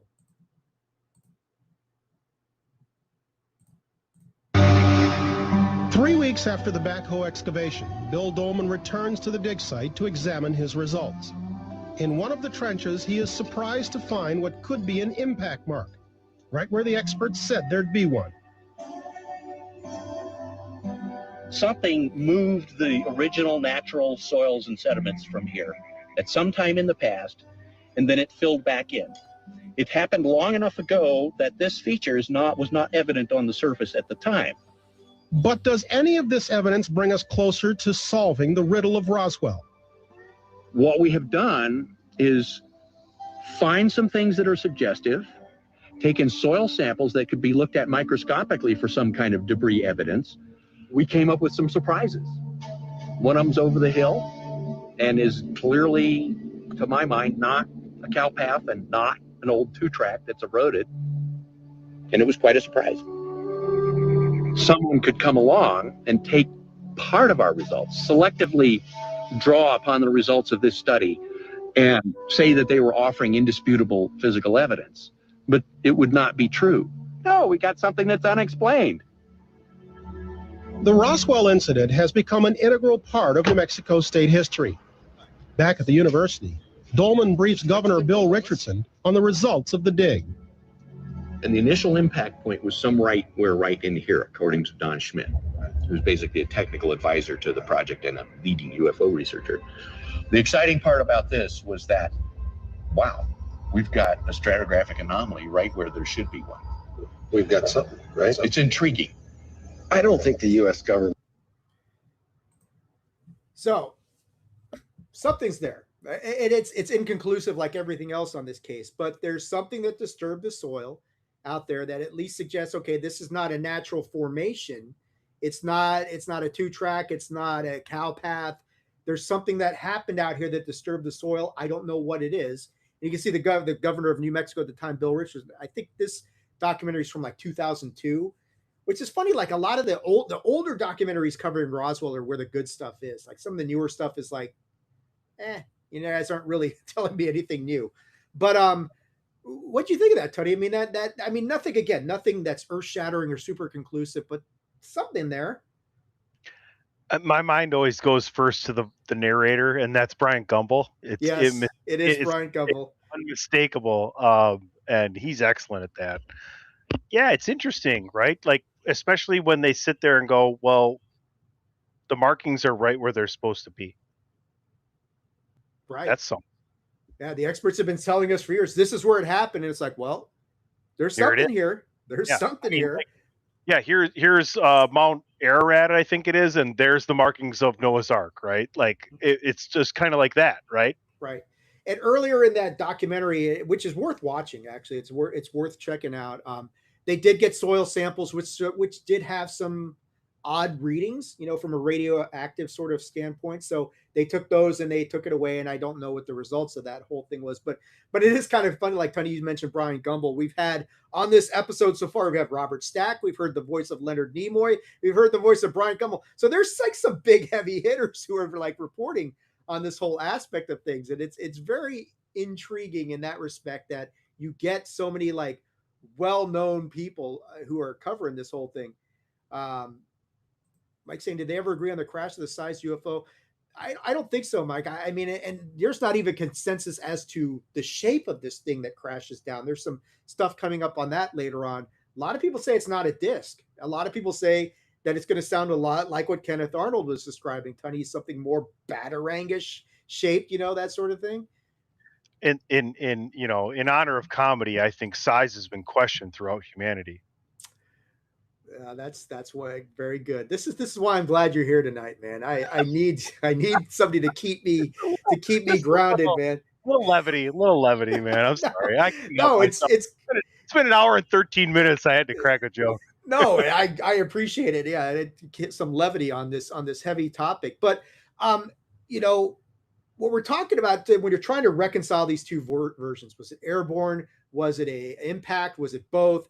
The people on the believer side of the fence, they're going to say craft is damaged by lightning, malfunction, collision, weapons fire, as Nick was saying, possible reaction to a nuclear bomb test somewhere, atomic bomb test. It broke apart in the air. This creates a debris field on the ranch. The main body then continues onward, comes down separately, producing the gouge, crater, or skip site. The military recovered both the ordinary-looking debris and then the more sensitive material elsewhere. So, yeah, Nick appreciates your humor, Tony. I'm with you, Nick. He's here for us. So, it's internally consistent to have that sort of story, which is the scattered debris field and then an impact somewhere else. The skeptics, of course, say, oh, bullshit. This is all just myth growth. This is a story that it's like any good fishing tale or like a game of telephone, Tony. Exactly. Like the more you get down the path, the greater this story gets and the bigger the fish gets and the more elaborate this whole story is and that sort of thing. So, yeah, it's an original case of a scattered debris field that then is just blown apart into this whole aspect of, oh, you guys have just come up with a impact crater and what we're about to discuss right now, which is the biggest urban myth of this whole thing, and that is, were alien bodies recovered at Roswell? This is the most contentious. And, at the same time, it's the event that has captured the imaginations of many. Nothing about Roswell comes anywhere close to this aspect of the story. Were the bodies of the alien beings piloting the doomed craft recovered from the site? It's been the subject of Hollywood fascination for decades, Tony. We saw this in Disclosure Day. I mean, Roswell's a big part of the disclosure aspect of Disclosure Day. Now, hell, they brought the alien out at the end of the movie to tell what to say, right? I mean, they showed you what you wanted to see. It was a giant gray with a big head and the eyes. Yes. The surviving alien from Roswell, or one of them, was brought out at the end of Disclosure Day. Exactly. Sorry, spoilers. We're spoiling the movie. If you haven't seen it yet, that's on you. That sort of thing. Now, the whole alien body aspect of this develops later. It's nowhere supported by the 1947 record. The Air Force's later case closed, and we're going to look at some of that later on. It argues that many body-related memories were likely conflations of later events, including high-altitude balloon test dummies, a 1956 KC-97 aircraft accident, and a 1959 manned balloon mishap. I've got the video of that is actually going to show the Air Force general explaining that. You can verify, you watch it for yourself and determine whether you think, we're talking about watching people gauging body language. Is this credible or not? We'll show that later on. You can make up your own mind about that. Yeah, I prefer the whole alien than just biologics. I like them all in one piece too, Mike. Just saying, I'm trying to be funny as well. I'm not as good at it as Tony is, but but look, so the 1997 case closed thing, they're basically saying that not that these were implanted or false memories, but that witnesses to the bodies, they were taking things that they'd seen later on, many years later, like 10, 15, 20 years later, and they were conflating that with this Roswell event, saying, this is what I saw. So they're taking memories that they had from a different event and bringing them, kind of like time compressing them into a different place. Okay, maybe, but in its 1997 follow-up report, the Air Force specifically argues that the activities were spread across the 50s, and this whole time compression memory issue comes up. Arrow does a report in 2024, which I know we talked about a little bit, They're stating similarly, the Air Force did not find any information indicating Roswell was a UFO event or that the U.S. government recovered aliens or extraterrestrial material. It also summarizes the Air Force position that the alleged alien bodies in New Mexico were test dummies, and that the hospital body stories likely conflated later accidents and balloon mishaps with the 1947 Roswell story. But the biggest problem with this rhetoric that I have, and this is always a major point of pushback, the realistic test dummies most often associated with the official explanation were not part of the July 1947 Roswell event. Now, the Air Force's timeline places these more advanced Sierra Sam and Alderson type anthropomorphic dummies in the 1950s. And now maybe that contributes to some of the later confusion involving subsequent cases. But witnesses who are claiming we saw this in 1947, this does not help because these dummies weren't available yet. And you're going to see there, this guy gets questioned about this in the Project Mogul video aspect of things I've got later on. And he doesn't really have an explanation other than that, oh, these guys, they saw it later on and they were just, it's time compressing it. And they think that it happened at Roswell, but they really didn't happen at Roswell. And these are the dummies that they saw. Yeah, they weren't available till like 1953 is what he says, which is fine if that theory is correct. But what if they actually did see something in 1947? Then the whole dummy explanation falls apart. Because if you didn't have these things available in 1947, then what did they see? And even beyond that, Mogul was supposed to be an unmanned mission. So if they actually saw it, so it's like, well, if it's an unmanned mission, why are we putting crash test dummies in an unmanned balloon? You know, Mike talks about stuff he's confused about. Now I'm confused.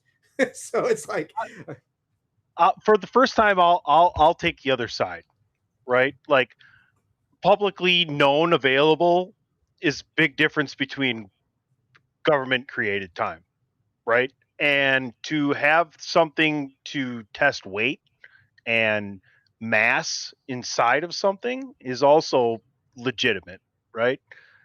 That being said, that's as much as I'm going to defend that side probably for the rest of the night. it's a valid devil's advocate once in a while. It's a valid point. I mean, you know, you look at the whole aspect of, you know, even though they're saying we didn't have them until 1953, you know, maybe they had them before that. But again, you run into the other issue. It's like, why were we putting like dummies up in unmanned balloons? You know, that sort of thing. Weight and mass tests. Yeah, I mean, Mike's like, why were dummies in a balloon to start with? It makes no sense. What was the test simulating? You got me, man. I have no idea what. I mean, weight and mass. I mean, there is some stuff coming up where they kind of like they try to explain it a little bit, but like I said, when you watch that video, it's like, I'm not sure I'm buying this dude, and he doesn't even seem like he's buying his own bullshit at times. But I don't necessarily believe everything I'm saying in the last 35 seconds. So it's good podcasting, but at the same time, there is a point to be made for that, right? Scientifically. Absolutely. But on the subject of alien bodies, I'm going to play a video. This one's a little bit longer. Well, I mean, it's like about 7 minutes, but this documents the most important witness basically on the whole aspect of the alien bodies aspect of things. And this is he's a guy by the name of Glenn Dennis. He was a young mortician working in Roswell at the time. And I'm going to let him explain his own stories rather than me read this stuff to you, because who wants to listen to me read all day anyway? It's kind of boring. This is much more sensational and salacious and that sort of thing. So let me pull this up. And I'm always listening, by the way.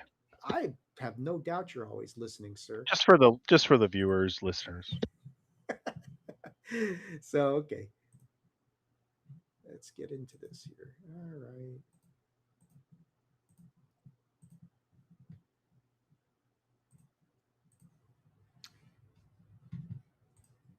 Wow.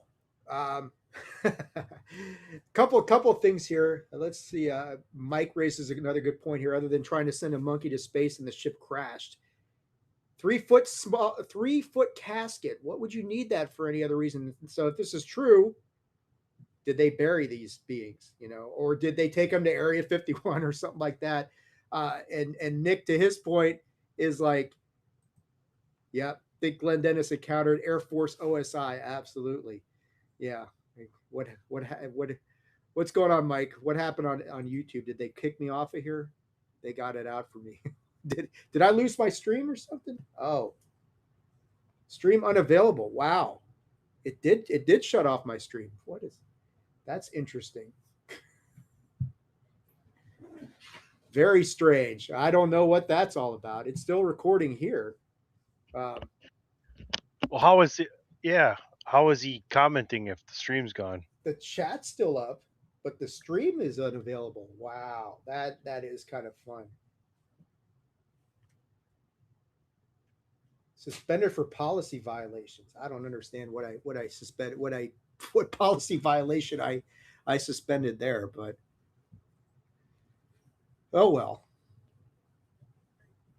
That is very interesting. People dropping off like flies, except for me. Yeah, I'm looking at the same thing. Okay.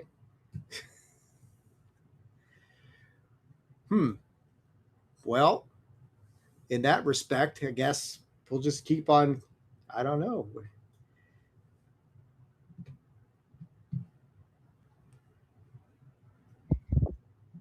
Oh wait, they're saying I'm back now. Mike's saying I'm back. I got to look. What? All right, let's see what's going on here. Let me see. Oh, we're back. We're there. We're there. Wow, that is very interesting. I have no idea what violation that could have been. I'm trying to figure that out. That is very controversial. We're approaching the truth, Dave. We're getting too close to the truth. Yeah. At the bottom of this map, I'll tell you that. Yeah, thank you, Mike, for letting me know. I'm like, what the hell is that? Because I was looking at the violation. It's like, wow, what did we? I'm like, I'm not sure what we were violating. I mean, none of that stuff's really copywritten. It's freaking 20. It's like 30 years old, for Christ's sake. I don't know how any of that stuff would be copywritten. But anyway, that little weirdness notwithstanding. I'm still here for you, brother. I appreciate that, and I see that Mike and Nick are still here as well. Yeah, I have no idea what that is about, but yeah, I think Mike may be right. They're on to me, Tony. They don't want the truth to come out. But yeah, Nick's like, what the hell? It's you got me, Nick. That is very strange. I'll see you Sunday, Dave. Yeah, exactly. It's suspend the stream and then reinstate it. It's like, well, at least they reinstated me, which is better than Elon's thing. Guess who's back? Yeah. Dave is back again. Moving right along with this whole thing, Tony, what did you think of all that stuff? That I'll say one thing that, and now I'll take the other side of the fence a little bit. When the Air Force is talking about them conflating incidents and like maybe seeing something that happened in 1956 and time compressing it back to Roswell, what he's describing in part of that video does sound like maybe that was involved, like the whole commotion around like that 1956 crash where 11 people died and there could have been mutilated bodies, severed limbs, and that sort of thing. So when I watched that, it like, well, maybe there is some credibility to that. But still, you got to start matching up. Well, where was he working at this time? What was he doing at this sort of time and that sort of thing? So I don't know. Yeah. Can't. Yeah, that's right, Mike. You tell him. You can't do anything to me to a civilian. Yeah, that didn't it didn't turn out so well for Glenn Dennis. So yeah, exactly. So thank God. Mike, you're instilling me with a lot of confidence to continue on with this stream, but we're gonna keep going. Tony, I want to go back to you. Your thoughts on what Glenn Dennis had to say there. I mean, it's an interesting story, and of course, the fact that the nurse reveals this to them, and then she just dies in a plane crash a few weeks later. You know what's hilarious is in my brain goes to what's the basketball movie that Will Ferrell did where he wrestled the bear? Semi-pro. Yeah. So like years later, that bear killed its trainer. Yeah, exactly. You never can tell. You know, it just drags you all over the road. You know what I mean? And it makes it hard to like definitively take a stance, in my opinion, when you bring up stuff like this. I don't know if I can go any deeper than that. You know, we've been talking about a whole lot of different stuff today, but it's tough. It's I'm firmly believe that there are cover-ups, 100%, without a doubt. And if you can't grasp your mind around that, you can't really understand what's going on, in my opinion, because something's being taken care of. We talked about how something was supposed to go to the most renowned site for, you know, uh, testing things, and it doesn't end up there. Well, obviously, people in charge had two different agendas, right? And that's the whole thing. There's two different agendas here. That's the biggest takeaway I can take. Yeah. Yeah, there's definitely a two different sides of the coin on this one. Mike is saying, wait, here we go. There you go. Never understood how he ended up inside when they noticed him. It was surrounded by MPs. Yeah, it's interesting. He just kind of rolls up on this whole scene and all this chaos is going on, and he just kind of walks down the hall and says, "Hey, I'm with the funeral home," and they're like, "Get the hell out of here!" But yeah, like, why did they let him in? I mean, maybe security was much more lax back then, that sort of thing. But still, if you've got an event of this magnitude going on, you would think that place would be on lockdown. Did maybe he drop the line, "Hey, I'm Marty. I'm here to fix the flux capacitor," and they were just like, "Yeah, oh, cool. I never heard of that before. Go ahead." McFly Industries. Oh, cool. Yeah, head on in. Walks in and says, "Gray's Sports Almanac," and they said, "Oh yeah, come on in." Cubs win in 2016. That's right. Exactly. So I mean, for the people who buy into this and this whole alien thing, Dennis is he's vitally important because his account places him. It's the bodies are happening not out in the middle of the desert, but now we're in a base hospital system. There's specific references to caskets, embalming, medical personnel. They're coming out of the room. There's noxious fumes that are overwhelming people, which is similar to the Varginha event from Brazil. Tony, you remember Moment of Contact where we covered that a few months back? The strong smell of ammonia that was, debilitating the people. You got military intimidation of civilian witnesses, but Dennis's story has serious problems. They say, the skeptics say, well, his account's undocumented, it's uncorroborated. He reports it more than 40 years after the event, which is, of course, one of the big complaints. The missing nurse, they couldn't verify. The Air Force has, as I said, they argue that the details in the story may have been confused with the later world events, including the 1956 KC-97 crash and a 1959 balloon mishap. Those damn balloons, they're dangerous, man. There's a real problem. So they pop. Right. So Dennis's testimony, it's one of these classic Roswell things. It's dramatic, it's memorable, it's potentially earth-changing if true, but you can't verify it. It doesn't prove alien bodies were recovered, but it does show why researchers believe that the body claims cannot be dismissed with a simple, "Oh, they were just crash test dummies" explanation. And over the years, you've got other witnesses who have said the same things, that alien bodies were recovered from Roswell. This includes former astronaut Edgar Mitchell, Gordon Cooper, Stanton Friedman. Will we ever know the truth? It's hard to tell. It all seems kind of unlikely. So on the subject of, witnesses being intimidated, and at the risk of getting this stream pulled again for reasons that we don't even know, I'm going to play like this little clip of a witness. Oh. You can't silence the dogs forever, guys. That sort of thing. Mrs. Attitude must be coming home. But you can't ghost the dogs. Thank you. We got one of the dogs named Ghost. But I'm going to play a little clip of a witness by the name of Frankie Rowe. Now, Frankie is known a lot for Roswell enthusiasts. This is actually a short one.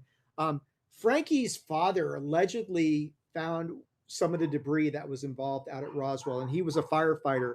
And at a fire station, one of the people he worked with, like a police officer or sheriff, had some of this memory material and dropped it on the table, and it spread out in front of them and all this sort of stuff. So she allegedly handled this stuff. And then we get this incident that takes place where you've got, military personnel, again, men in black, whatever you want to call them, trying to intimidate witnesses. And you got to remember that in this whole thing, yeah, it's a warning. They're telling me not to do it.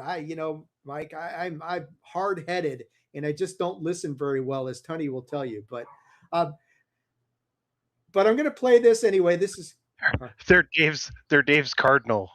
Yeah, if you want. they're my cardinal from Disclosure Day. I'm going to play this. This is Frankie Rowe. You got to remember that when this stuff happens, what she's talking about, Frankie Rowe's a 12-year-old girl. So the fact that this is being said to a 12-year-old girl is it's something extra special. It really is something extra special. So let's see what happens here. They first tried to convince me I didn't know anything, I didn't see anything, and I didn't hear anything, and I kept insisting I did, because we were taught you couldn't lie. And when he insisted, you don't know anything at all.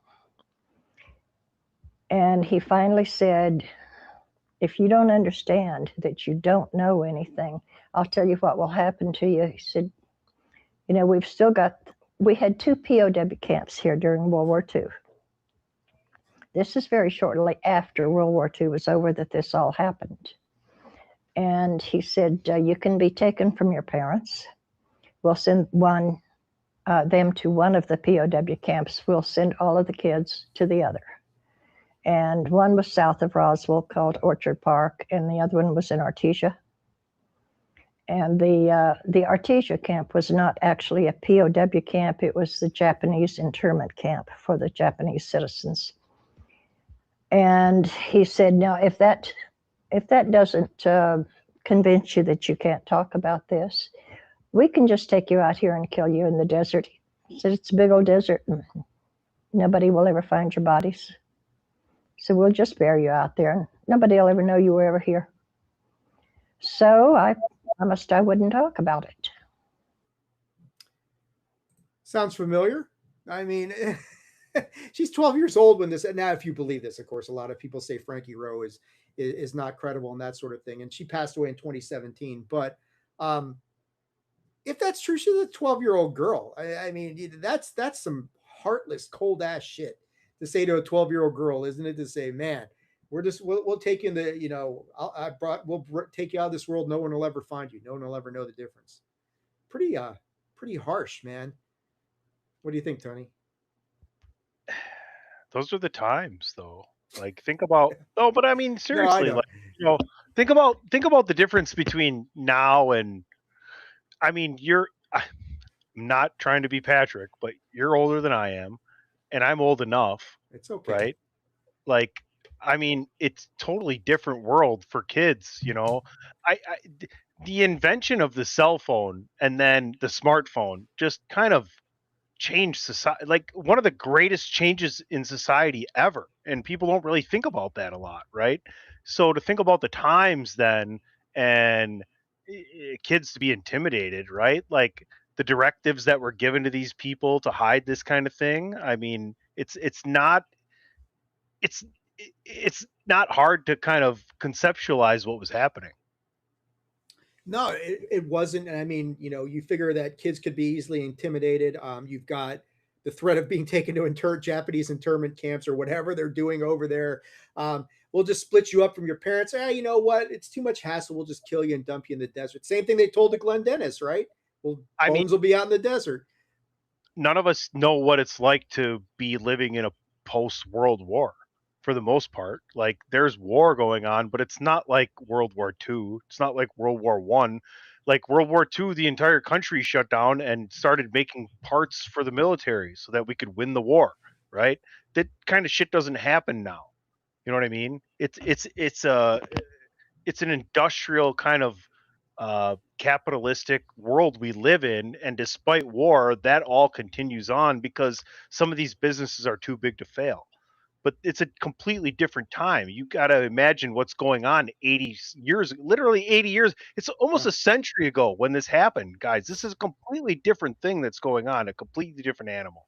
Yeah, and having said that, I gotta go. I gotta check out Dave. I was glad to be here. I'm just like, I tried to stay for everything, but I need to take care of what I need to take care of. And I got to check off here. But man, Mike and Nick, you guys are awesome. This is a great project, and I will be back. And tonight, just one of those nights I couldn't complete the mission, so I apologize. Yeah, they scared you with that cutting that stream shit. I don't blame you, man. Sure. Let's go with that. Let's go with that. No, man, I appreciate you staying with me as long as you're. Let people know before you cut out of here, Tunney, where can they check you out on social media, man? Right there at PC Tunney. And Mike's telling you that's well done, that sort of thing. Hey, before you go, before you go, let's last thing that Mike had said here, and then just get your thoughts on this because it's a good one. If the story is true, what the guy said worked. So wrong, but that's the point. I do wonder why they were so worried about a 12-year-old though, and her story seems more concerning for the adult men. Yeah, man, they absolutely. That's a good point. You know what they said worked. She shut the hell up for many, many, many years. So apparently a lot of the witnesses were all shut up for many, many years. And I think that was the whole point of that whole thing. So Tony, you're getting love from Mike and Nick. I just wanted to, if you had any final thoughts on that before you cut out of here, my friend. No, let's keep this going, and it's a great project, and every time we show up here, Dave's a star, man. You guys seen the stuff he puts together and how he does it, and it's amazing. So I always love coming on here and learning. That's why I'm here. I'm here to learn and just make up your own mind. Don't let somebody else make up your mind for you. Take everything with a grain of salt and do your research, and I think that's the best thing you can do. So I love you, Dave. Boys, be good. I'll talk to y'all soon, and I will listen to the rest of this tomorrow. So assuming it's there, yeah, but. Yeah. Good point. All right, brother. Later, man. Thanks, Tony. All right. Great to have PC Tony. I really appreciate him. He went a lot longer than I thought he would. As he mentioned, he's starting has a new job. He's working in 90-degree heat, which is not much fun. But we on our end are going to continue rolling on with this episode because we've got a little bit of more stuff to talk about. One of the big things, and I was hoping he would stick around for this part, but he couldn't, and that's okay. One of the big things was Roswell an isolated event? Was it a much bigger UFO event that was taking place in June and July of 1947? And we talked about that with the Kenneth Arnold episode and the sighting in part 1 of the summer of 1947 discussion. And as much as Roswell is seemingly a isolated event and just kind of like the standoff, like separate sort of thing, it really wasn't. And we talked about, Kenneth Arnold, you've got that United Airlines Flight 105, and you've got whatever may have happened at Maury Island. But there's some other stuff that's going on here tied into Roswell that I wanted to talk about because it does create a bigger sort of picture as to all of the events that are happening. So the first one I want to talk about is July 7th, 1947. This is out near Fort Bragg out here in California, up on the northern coast. And I got this from Richard Dolan's excellent book, A History of USOs, Volume 1. And he describes an event that took place in the Pacific Ocean near Fort Bragg. 2 witnesses are surf fishing on the water. At about 3:10 p.m., they notice a flat, glistening object moving towards them from out over the ocean.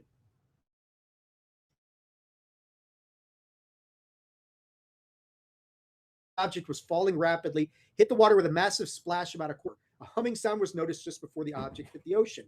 Now, this object floats for a short amount of time, and then it disappears.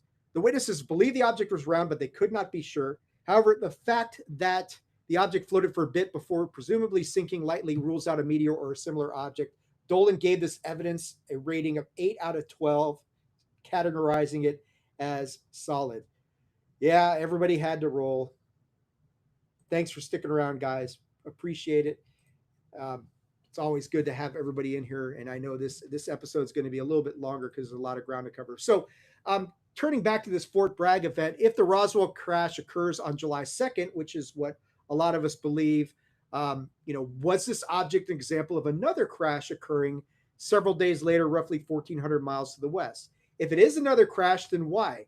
So lightning's not involved in this event.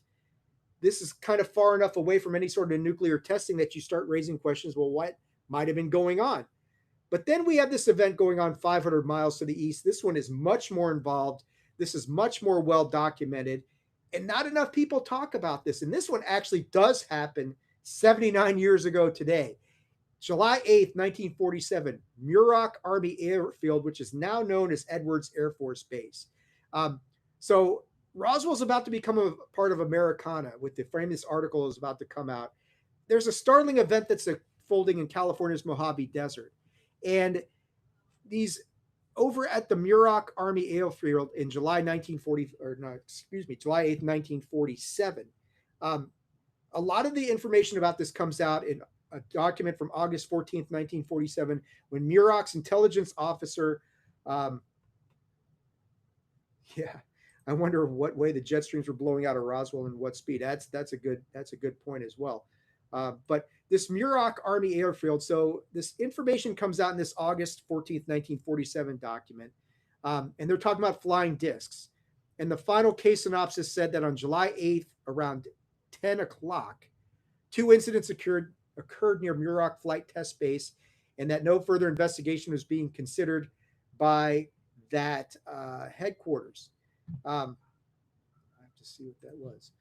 The strongest cluster begins around 9:30 to 10 o'clock a.m. Lieutenant Joseph C. McHenry, who's the billeting officer, said he sees 2 silver objects, either spherical or disc-like, moving at roughly 300 miles per hour or less at an altitude of about 8,000 feet.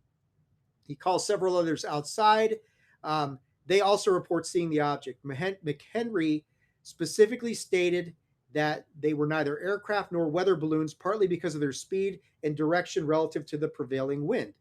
A few minutes later, McHenry and others report a third object, also silver and spherical or disc-like, making tight circular movements over the north end of the base. This is one of the more interesting parts of the case because the witnesses describe maneuvering, not just a bright object or a bright light drifting across the sky.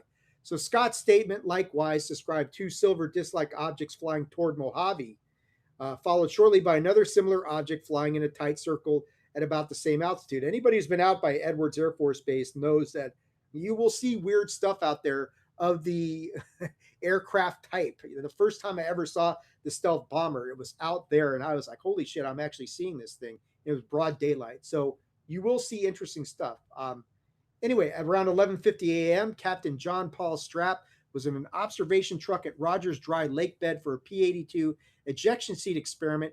He and others saw a rounded white aluminum-colored object that at first looked like a parachute canopy, but according to his statement, it descended faster than the actual test parachute, drifted against the prevailing wind, showed an oval outline with 2 projections on top, and displayed no smoke, flames, propeller arcs, any of that sort of stuff.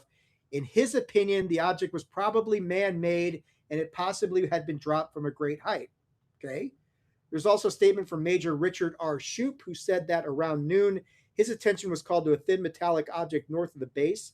He described it as reflecting sunlight, oscillating, descending almost to the ground, then climbing and moving off. He estimated it was visible for about 8 minutes, roughly the size of a pursuit aircraft, though it wasn't shaped like a conventional plane. Now, one wrinkle, Major J.C. Weiss, who's a test pilot, gave a statement describing an object he saw while he was running up an XP-84, but he said it was on July 7th, not July 8th. There's a belief that maybe this was a mistake in the date, but Wise is going to, whatever he sees, he's saying it's yellowish, white, spherical, 5 to 10 feet in diameter, moving approximately 200 to 225 miles per hour, not behaving like a weather balloon. So this event is very compelling, and it never gets talked about because of what else happens on this date. This is the day the Roswell announcement comes out. Meanwhile, you're over in Muroc Airfield Base, Edwards Air Force Base, over in the California Mojave Desert. And it's compelling because, look, this is not random civilian reports. These are all military personnel. They're test pilots, they're technicians, they're base personnel at a flight test center. You got witnesses who are not only familiar with aircraft, they're familiar with balloons. Some of them are specifically trying to rule out aircraft. They're trying to rule out birds, balloons, eye strain, optical illusion. The objects are described as metallic or silver. They're all disc-like or spherical. They're moving against the wind. They're maneuvering. They're oscillating. That's interesting, and nobody talks about this event because of what else happens on this day. Edward Ruppelt, who later headed Project Blue Book, wrote that according to older Air Technical Intelligence Center personnel, the Muroc case was the first sighting to make the Air Force take a deep interest in UFOs.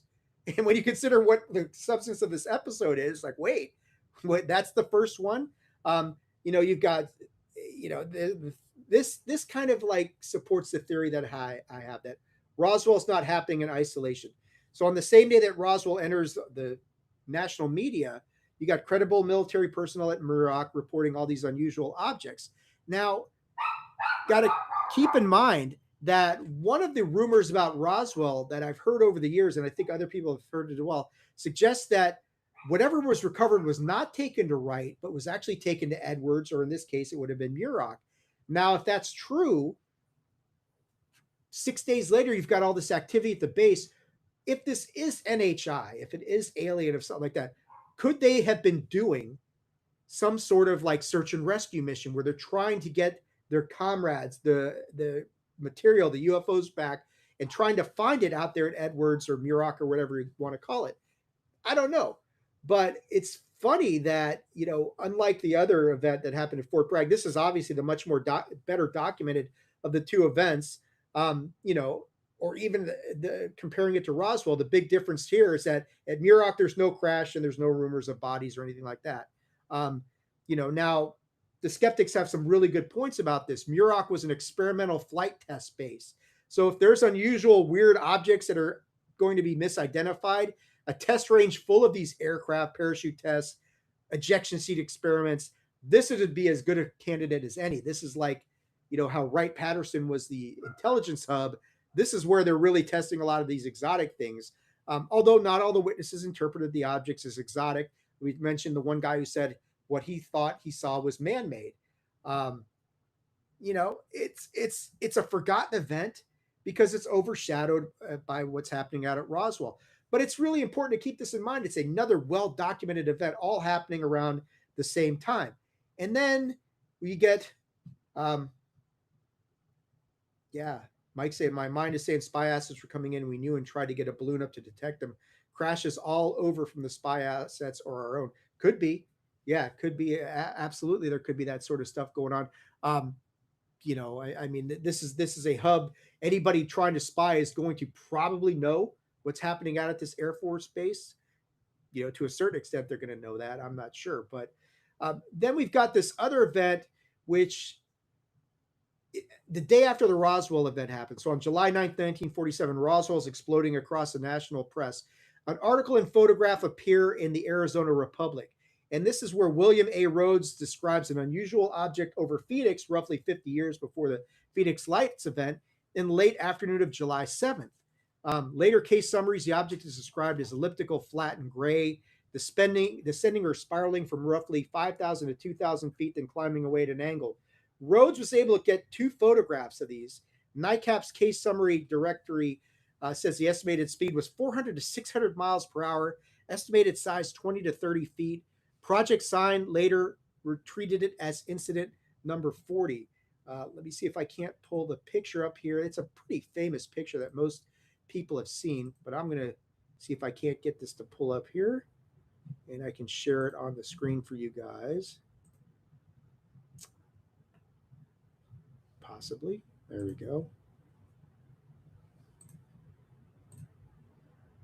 So there's the Rhodes UFO photo, which is a pretty famous photo. A lot of people have seen this elsewhere.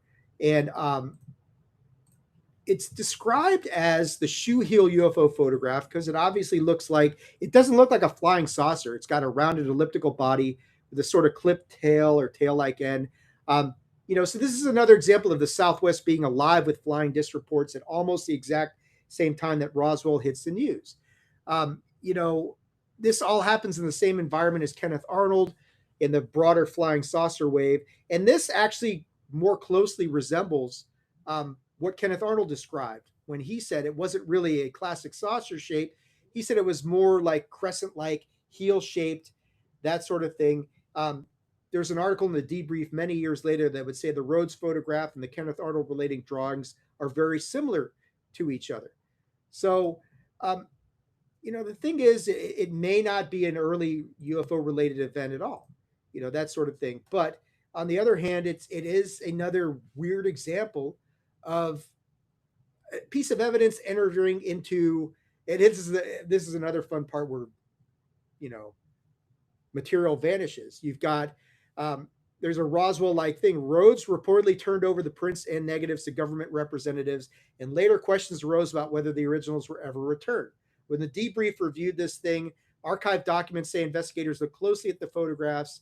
Rhodes himself, his background in the chain of possession. There was, by 1952, there was internal concern over where the negatives were and whether they should be returned to Rhodes with apologies if found. So again, you've got another potentially important piece of evidence entering the government's hands and then vanishing, which of course ties into some of what we talked about with Roswell in the Battle of Los Angeles. You know, the photographs are ambiguous. There's no reliable distance, size, independent corroboration. Most of the skeptics' later investigative reports included serious interest and suspicion. One summary noting that the case files included both the possibility of a hoax and more favorable evaluations. Other explanations suggest the photos show paper kicked up by the wind and photographed. So, you know, it's just another example of all this stuff that's happening at the same point in time in history. And this whole UFO flying saucer craze, you know, wedged in there with Roswell. You've got whatever's happening at Fort Bragg. You got Kenneth Arnold, United Airlines Flight 105, the big incident at Muroc. Now you've got this Rhodes photograph. You've got all this stuff happening on the West Coast and the Southwest. So I am firmly of the opinion that Roswell was not an isolated event, that this was a much more involved event that was all taking place at the same time. Call it a UFO flap, call it any number of things. But something was going on out here.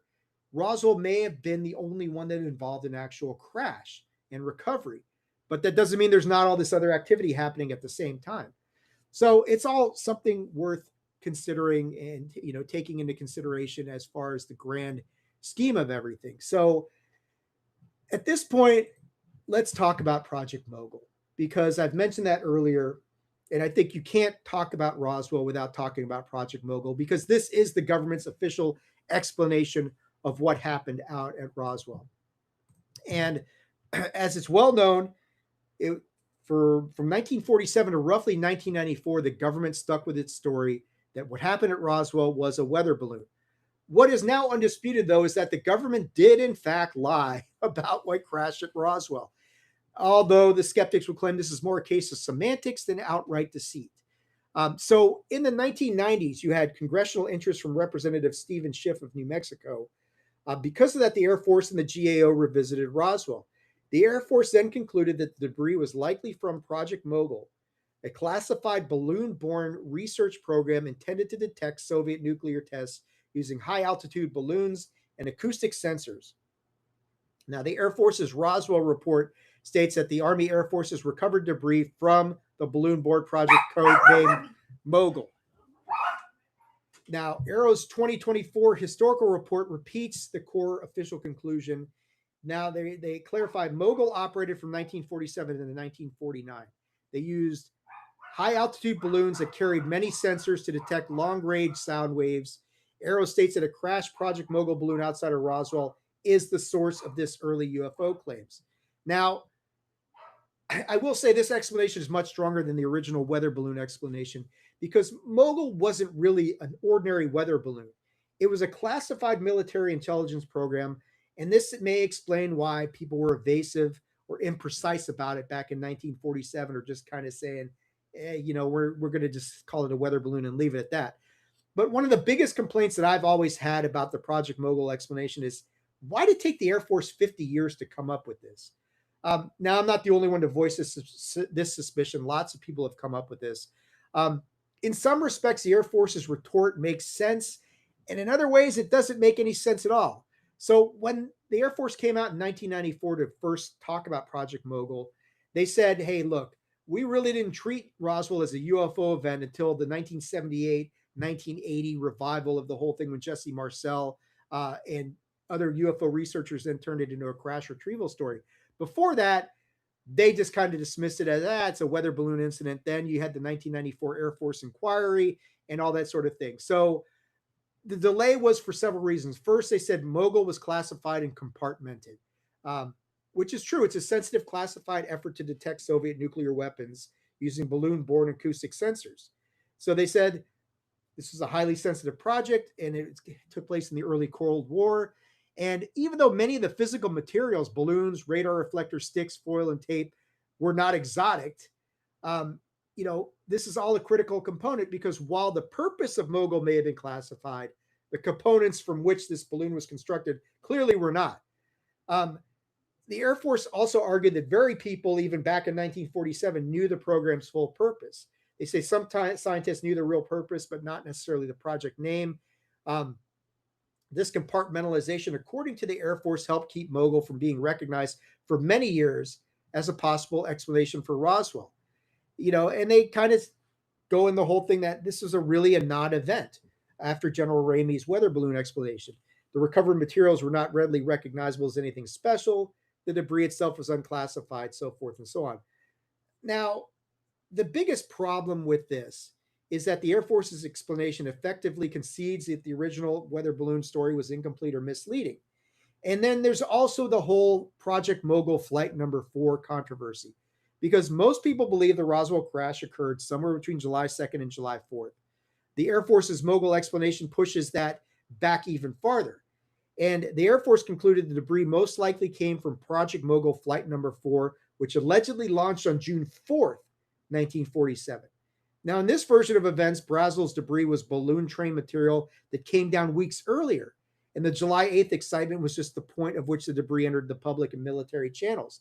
The Air Force report also emphasized that Brazel's July 8th statement would place the debris recovery actually around June 14th, which is about 10 days before the Kenneth Arnold sighting, which is also going to rule out a July crash event under the officials' theory. But does sound a lot like Manhattan Project type of U.S. military security and covering up tech, or it's just them lying. Yeah, exactly. Could be either or. That's is very true. The Project Mogul Flight Number 4 aspect. There's a problem with this because there's a belief that Project Mogul Flight Number 4 never happened, or at least not as the government claimed. Because in the Air Force's 1994 Roswell report, they say Project Mogul Flight Number 4 launched from Alamogordo on June 4th, 1947, but it was not recovered by the Mogul team. The Air Force relied heavily on Albert Crary's journal and Charles Moore's later analysis, saying the June 4th launch involved a cluster of meteorological balloons in a sonobuoy. That explanation is attractive to skeptics because it accounts for several things at once: balloon-like debris, foil, radar reflector, secrecy, confusion at the Roswell Army Airfield, the shift from weather balloon to classified balloon project. But the critics are going to say that Crary's own June 4th diary undercuts the Air Force's conclusion. The famous line essentially reading, quote, "No balloon flights again on account of clouds, flew regular sonobuoy up in a cluster of balloons." So, end quote. Kevin Randall and the others who've researched this means that the planned full Mogul flight was canceled because of cloud cover, and that what went up later was only a smaller sonobuoy test using a cluster of balloons, not the full Mogul array with the long train of balloons, the radar targets, all that sort of stuff. Now, the skeptics are going to say you guys are overreading the diary language. The position is that something did fly on June 4th, even if the terminology is messy. They argue that Crary's entry does not prove no launch at all. It may mean the original plan configuration was altered or delayed, but the balloon cluster with equipment still went up. Charles Moore, who worked on the NYU balloon launches, later maintained Flight 4 launched, that its projected path could have taken it near the Foster Ranch area. And so you've got this, of course, back and forth. So again, there's no consensus here. But here's something else to consider. As noted before, Project Mogul is made up of common materials frequently used in less classified projects than in ordinary weather balloons. So whether you're going to say that this project was classified or not, and the purpose of it clearly was, we again go back to the whole thing that could Jesse Marcel have not recognized this material? Whether it was in a Mogul array or not, it's still the same material that most weather balloons are made out of at this time. It's just the purpose was different. So again, you go back to the whole thing, is the world's only atomic bomb unit at this time not able to recognize this debris? Possibly, but it does run into some different questions. So what I'd said earlier, and at the risk of the stream getting wiped out again at this point, I do want to play, this is actually in 1997.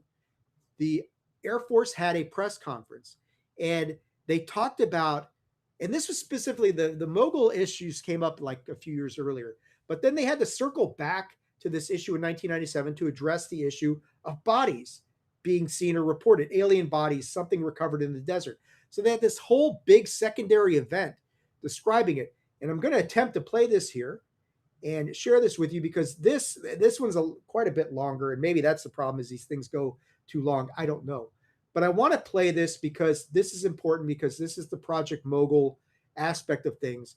And I think this is important because you got to actually like hear what this guy has to say and gauge his own kind of body language a little bit. Look for it for yourself to say, I'm not so sure about this, because this is all very important.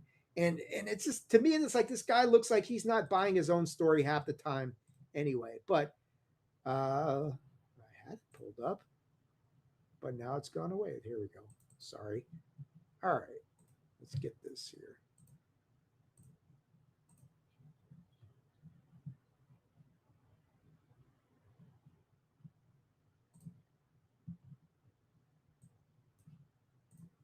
Okay. Trying to get this to work. There we go. I'm sure I'd like to show you this book, tell you it's $18 and head for the door, but there are 2 armed guards right there, and they're not going to let me out of that easily. Let me read my prepared statement, and then we'll roll a short video that Captain McAndrew will talk about, and then I will answer some questions. We're confident, once the report is out and digested by the public, that this will be the final word on the Roswell incident. People are already laughing about it. The conclusion of the first report left no doubt that what was recovered near Roswell, New Mexico in July 1947 was debris from a formerly top-secret Army Air Forces research project, codenamed Mogul. Mogul was an attempt to acoustically detect Soviet nuclear blast and ballistic missile launches. Mogul used an odd assortment of equipment carried aloft by a balloon train more than 600 feet long. This balloon train consisted of 25 balloons, attached acoustic devices, and several radar reflectors, which looked like box kites. In 1947, it was the misidentification of these radar reflectors that is most likely the famous flying disc. Today, we're releasing the final report to address questions about alleged bodies associated with the Roswell story. This report has 4 main conclusions. If you have your books, turn to page 3. We'll have a lesson. 1, Air Force activities which occurred over a period of many years have been consolidated and are now represented to have occurred in 2 or 3 days in July 1947. 2, bodies observed in the New Mexico desert were probably test dummies that were carried aloft by U.S. Air Force high-altitude balloons for scientific research.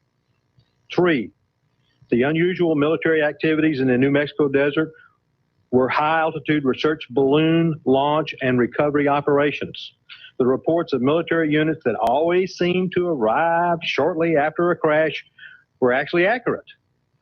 Descriptions of Air Force personnel engaged in the dummy recovery operations. 4, claims of bodies at the Roswell Army Airfield Hospital were most likely a combination of 2 separate incidents. 1 was a 1956 KC-97 aircraft accident in which 11 Air Force members lost their lives, or a 1959 manned balloon mishap in which 2 Air Force pilots were injured. That information is in this report. These conclusions are listed in page 3, as I said, of the book. Please roll the video. Okay, yes, ma'am. Why did it take so long to come up with this conclusion? You've come up with many other conclusions.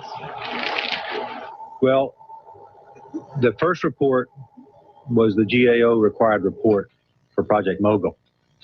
When Captain McAndrew was doing additional research after that report had been given to the Secretary, and we were waiting to publish the second report, he was looking for additional pictures. And he uncovered some film strips of the balloon test and the dummies. And that's when he began to do further research. He sent it up the chain, and they said, this is excellent information. It's outstanding scientific research by the Air Force, and we want the public to know about it because it's the public's information. Colonel, how do you square the UFO enthusiasts saying that they're talking about 1947, when you're talking about dummies used in the 50s, almost a decade later? Well, I'm afraid that's the problem that we have with time compression. I don't know what they saw in 47, but I'm quite sure it probably was Project Mogul. But I think if you find that people talk about things over a period of time, they begin to lose exactly when the date was. And there were lots of dummies dropped. There were about 2,500 balloons launched during this 30-year period in New Mexico alone. Why do you think people in Roswell and elsewhere still are not convinced, no matter what you say? I'm sorry, but I just can't answer that question for them. But they must look at the evidence. If you will read this book, and I'm sure you're going to take it home tonight and read it, quite frankly, you're going to find some very interesting and quite fascinating pieces of information about Air Force research. Whether you accept that as the Roswell information, I quite frankly don't know. But we do, because it overlays so well with this period of time. UFO groups, does the Air Force regret not declassifying some of this information sooner rather than just the last few years? Great question. Nothing in here was ever classified. In the first report, everything was classified in the 70s. How much did the study cost? That's a good question, and quite frankly, we've not captured the data. But let me tell you that we've had no more than 1 or 2 people on it, probably not even full-time over the last 2 years. I can get that for you, but I just don't know, because we just got the book on the 10th, and I don't know what the publishing costs are. Yes, ma'am. Colonel, let me just clear up 2 things that you sort of brushed over quickly. Number 1 was the time frame that people are going to say, but this is 10 years. How could they possibly make a mistake on the 10 years? And number 2, you said it was never classified, and yet why didn't people at the time say, well, my goodness, we were having dummy tests. This explains the answer. Well, the dummy test, actually, you need to get the book. Actually, you need to look in there. If you look in there, you'll find there are a couple of things in which the dummy tests get lots of media attention. I have it tabbed, and I should be able to find it, but quite frankly, I'm sitting here and my knees are shaking. 26, sir. But Page 26. yes, explain those 2 things. Okay, there's the pictures for that. But let me tell you that I don't know why they can't associate that time period. I'm sorry, I just don't have any information for that. All I know is what the Air Force did, and that if you overlay much of their claims and you look at the Air Force scientific research, you can see it's obvious that what we're talking about at Roswell, and I don't mean Roswell in 47, because that was Project Mogul. That was unmanned. I want to make that very clear. And that's the first report. But over that period of time, dummies were dropped all around there. And I think it's logical to assume that the people there saw Air Force ambulances come out, they saw gurneys come out, they saw body bags come out because the dummies were put in the body bags to protect them. They saw people in pith helmets. They saw people in shorts out there brushing the bushes looking for the remnants of the balloons. And when you put all that stuff together and spin it, you find that it fits perfectly with many of the occurrences in Roswell during that era. They also said that these figures were much smaller stature than full-size adult figures. How do you reconcile? I don't reconcile that. I just have no idea why they say that. Can you help us with when the dummies were first used? What year? 53. And how many, you say, numbers? Well, the actual balloon launchings were about 2,500. The actual number of dummies dropped were, it's actually in the book and it's very specific, but the number just escapes me. It's more than 300 or 400. Yes, sir. Why did they make it the design resemble to flying saucer? It makes it very suspicious. The flying saucer. Now, you were talking about in the video. That's also in here, I might add, and you saw it in the video. Some of the, and you're looking at payloads. What they were doing is they wanted to recover these payloads, and so they were testing the parachutes. And I totally agree. If I saw something like that, I'm riding along out there near Rio del Sol, and I'm wandering out in the desert, and I see this funny-looking dish out there. I might want to poke around at it, but quite frankly, this is probably what it was. Using the word probably, and you say case closed. Those 2 don't jive. Yeah, How do you reconcile Okay, let me say, from the Air Force perspective, that's exactly what it was. So does the Air Force And I don't mean to be rude about that. I want you to understand we are very, very proud of this report. We think in our office that this answers lots of questions, and it answers them logically and with integrity. And one other thing I might add is if you want to do your own research, in the back is a complete technical report, bibliography, and also there is a terrific set of endnotes. And I recommend that if you're interested in this, that you take these and you do your own research and come to your own conclusions. Yeah, I think Mike, I'm gonna put yours up here because I agree. They sent the wrong guy up to the podium. So in that whole segment there, I mean, the explanation just kind of doesn't make a lot of sense. I mean, the aspect of things where they're dropping things that look like UFOs and could they have been misinterpreted? Sure.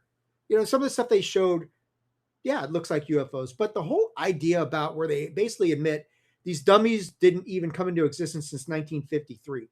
And kind of the assumption being that people just confuse their memories so much that what they saw in 1956, they said, no, that happened in 1947.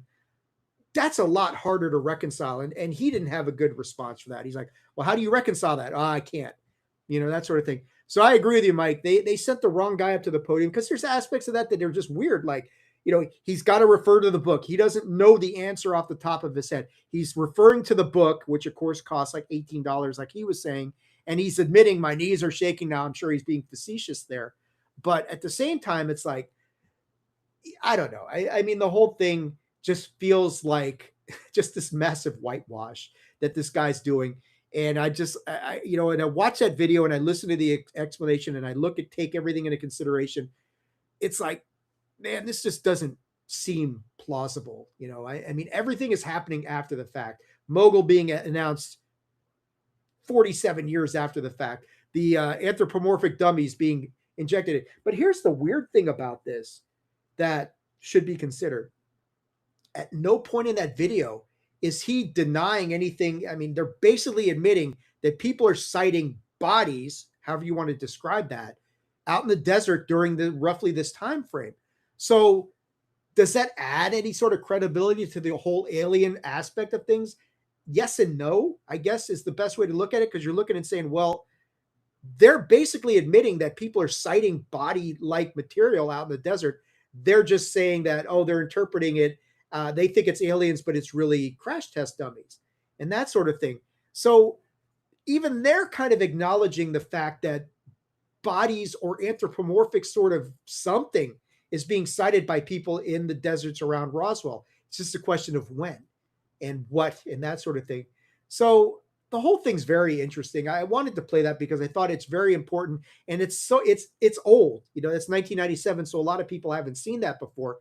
But if you're really going to dig into the whole Project Mogul explanation, I think that aspect of thing is really important to consider that and say, all right, I'm looking at this witness and I'm not sure I'm buying what he's selling because something about this feels wrong. And I think Mike is on to something. They probably did send the wrong guy up to the podium and that sort of thing. We are getting near the end of this. And I think one of the more interesting aspects of things that I want to talk about is the concept of this Ramey memo. And for those of you who don't know what the Ramey memo is, this is like the last tidbit of really interesting information to consider. So near the end of the Sci-Fi Network's UFO, the Roswell crash, startling new evidence, and I will risk playing this part that I want to talk about, there's a sort of a compelling piece of evidence that's presented involving the so-called Ramey memo. Now, for those of you who don't know what the Ramey memo is, this is the paper that Brigadier General Roger Ramey was holding in the famous July 8th, 1947 Fort Worth photographs, taking while they were displaying the alleged Roswell debris. Now, the 2002, this reminds me of the story Tim Phillips told about a cocktail party in DARPA and WASP for the Tic Tac. Then Gary Voorhees shot it down because he was on the WASP team. Yeah, exactly. There's so many aspects and layers and nuances to all this stuff, and Roswell is one of them as well. But getting back to this whole aspect of this Ramey memo. So In 2002, there's a study that describes a photo showing Ramey near the remains of the weather balloon and the radar target with the document in his hand, and some words appear visible. Now, as we're going to look at in this video, David Rudiak, he took the photograph of this and he ran it through in 2002 technology, like word recognition sort of thing, to try and figure out what's on this video. Now, the Air Force, as you'll notice, they'll say, we never saw anything. We couldn't discern anything from this whole thing. Rudiak claims that he sees phrases such as victims of the wreck, references to a disc. He claims this is a smoking gun, and that's what he says. But right around the time that this documentary aired, then you've got James Horan and Randall publishing a study called A Message in a Bottle, and this is published in the Journal of Scientific Exploration. They had different groups of participants try to read the memo under different suggestion conditions. So, anybody who's familiar with placebo effect, this is going to sound kind of familiar. One group was told it related to Roswell. Another group was told it related to atomic testing. And another group is given no specific context at all. Their conclusion was not that the memo was useless, but that its interpretation was highly vulnerable to expectations and suggestions. So this study is important because it undercuts the idea that one person's claim reading can be treated as definitive. Many people thought that they could read parts of the memo, but the readings tended to follow the contextual clues that they were given. But a few words were perceived consistently across the groups, suggesting that some portions of this whole thing may be genuinely legible, even if other crucial phrases remain disputed. So specifically words like Fort Worth, Texas, story, weather balloons, they were all identified with some consistency. But the explosive phrases cited by Roswell researchers, especially victims of the wreck, they could not be confirmed across the test groups. Now, the pro-UFO group produced, expected Roswell-centric words such as remains, crash, UFO. The atomic bomb group produced context-fitting words like glasses, flash, atomic, laboratory. And so this is part of what they were cautioning people about, is like people could see, they're seeing real words. The story, but the words they perceived were influenced by the background that they were given. So the study is not that the memo says nothing, but that it remains too ambiguous and too vulnerable to exclude the expectation bias. So you can't really use it as a smoking gun. So I wanted to know if there were any technical updates. And as anybody knows, if you actually look at the research document I did, we've said this before. These documents that I do, they're collaborative efforts between myself and ChatGPT. But with this document particularly, I really had to guide ChatGPT by the hand. I had to say, here's what I'm interested in. Go find me, go research this, which is really a decent enough use of AI in the situations like, you be my research assistant. Here's what I want you to go find. It did a very good job of that, but I did have to guide it by the hand a lot more on this document and this research than other ones in the past. And that's okay, because I feel like this is more me with my research assistant. But anyway, I asked it, hey, since this video in 2002, have there been any updates? And there are a couple. In 2015, Kevin Randall again went a collaborative effort with photographic and forensic experts. They did some more non-destructive scans of the negative, and Randall would write down that the team did all sorts of new scans under different conditions, hoping to clarify the memo. The result was disappointing. The new techniques did not produce an immediate breakthrough, cleaned up the memo only marginally, left the critical areas still unreadable. His bottom line was, there's no new and great revelation, and we are not much closer to the solution than we were before. Better scans were made, but they did not settle the memo. The general consensus is it's still disputed. Now, Kevin Randall in 2022 says, although the memo hasn't yielded definitive results, he still considers higher quality digital scans one of the few empirical areas where progress might be possible. So we fast forward to 2025. ResearchGate printed off a pre-printed study claiming that new proprietary imaging analysis had identified the phrase 1 PAAF ATC 34 victims/disc in the Ramey memo, and they argued that this confirms references to victims and a disc. Now, if this is validated, it's highly significant. But again, the paper is not peer-reviewed, relies on proprietary methods, hasn't produced a broad expert consensus. This, to me, sounds like the pyramid scans in Egypt, the Khafre pyramids and that sort of proprietary tech that allegedly can see down, 2 miles underground. Maybe it can and maybe it can't. But, we're going to have to wait and see whatever comes out of this whole 2025 Ramey memo study. But I am going to play for you the segment from the science discovery aspect of the Science Network's research on this thing, so you can read it or watch it for yourself and make up your own mind as to what you think about, is this ridiculous? Is David Rudiak onto something, or is it just like complete horseshit? I don't know. But as most of the things on this episode, it's all about watching it yourself and making up your own mind. So let me pull this up for you guys, and you can check it out for yourself and see what you think here.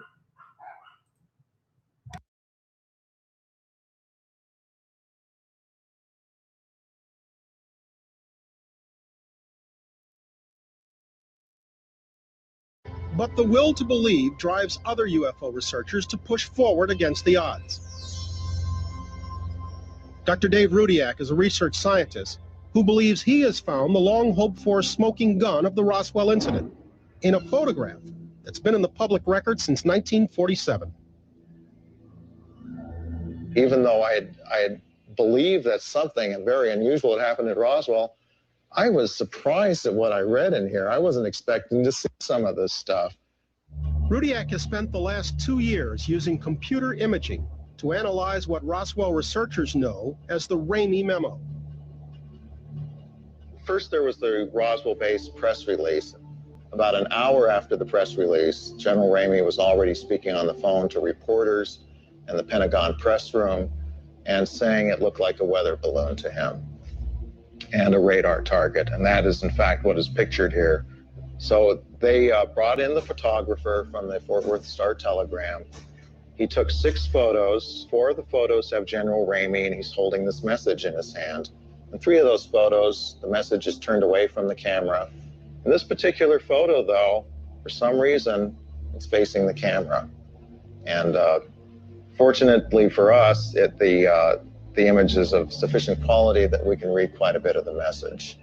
And it tells, I think, a very remarkable story. During the GAO investigation, U.S. Air Force representatives claimed they tried to enhance this photo themselves. Their official conclusion was that even using state-of-the-art equipment, it was totally unreadable. And this is the memo the Air Force said that their high-level government organization, photo analysis lab, could not read anything on. And if we zoom in here, you can obviously make out some of the words quite easily. And everybody sees this here. This is, the 2 words here are weather balloons. These words are very important because it tells us that this is about Roswell, because Ramey's trying to sell a weather balloon story to the press. It's not his lunch order, it's not his laundry list, it's not Mrs. Ramey telling him to bring groceries home. All right. Rudiak's inquiry began by focusing on the most readable key words and phrases. Here's the word disc, and it's in quotes because there's a new use of the word, and they typically put the word disc in quotes. Another group of words that everybody sees are right here. It's Fort Worth, Texas. Another key word was identified, both by Rudiak and other researchers who have analyzed the memo. Up here is a key word that was picked out by the first group. They read this as victims up here. Here's a graphic of this keyword victims. These letters underneath are actual teletype font. I'm just assuming that we have these 4 letters. The question is how many words in the English language will fit that? And here they are. The only word that seems to fit is victims. So the word victims is critical because it's really the first documentary confirmation that there actually were casualties or bodies involved with Roswell. It's all been based on witness testimony up to this point. Rudiak believes that by piecing together the most legible words and phrases, even the simplest reading of the Ramey memo is incriminating. Of course, if you have this phrase up here, which is in the first paragraph, says, and the victims of the wreck. If there were victims, this can't be explained by a balloon crash. They used to get the press off their backs. After 2 years of research, Dr. Rudiak believes he has interpreted the entire text of the memo in General Ramey's hand. So here's the first paragraph. Reads, Fort Worth Army Airfield acknowledges that a disc, again in quotes, is the next new find west of the cordon. If I'm reading this correctly, they found the main disc west of the cordon, and General Ramey is confirming this. And then it goes into this phrase, and the victims of the wreck. You forwarded to possibly the team, some sort of team at Fort Worth, Texas. So you have something in the disc, the aviators in the disc, they were going to ship them by a B-29 special transport, it's abbreviated as ST, or a C-47. I have about 80% confidence in what I have here. I think at least 80% of the words are correct here. I think even if people can test most of the words that I've come up with, that there's enough words that are clear enough, such as in the disc, victims of the wreck, that it puts the lie to the whole balloon explanation, and also to the Air Force's claim in 1994 that nothing could be read in this message. So, yeah, make of that what you will. Could some of those words be read? Yeah, you could make out some of them, but can you go so far as to say that they said what Rudiak says there? That's a lot tougher thing to say, and much more disputed. And I don't know. I mean, there's some of that stuff that's there, but I would really like to be able to see a better high quality scan. And we've got that sort of equipment now that could probably do that sort of stuff. So it's a fascinating concept. It's a fascinating aspect of this whole thing to consider. Is like, well, is there actually, why would he have been holding that in his hand? Why would he have been taking up, if he has got this smoking gun in his hand? Why would he have been holding it in his hand, other than, of course, he's not thinking that 60 years later, somebody's going to be doing a digital scan of everything that he's got and try to figure out what this memo says. So there could be that as well. But guys, that kind of brings us to the conclusion of this whole sort of thing. And we've talked about a lot of stuff tonight, went through everything on the Roswell thing. The conclusion is really that you can't draw any sort of true conclusions on this sort of thing. There are, as we've said time and time again, lots of evidence on both sides of the fence that support whatever theory you want to come up with, whatever you think happened at Roswell. If you're a believer, there are strong things you can point to that say, see, something happened. If you're a skeptic, there are equally strong things you can point to and say, see, nothing happened. That sort of thing. All we know for sure is that something did crash in that New Mexico desert. Now, what it was is the big thing. Was there a cover-up? That's a little bit different story entirely.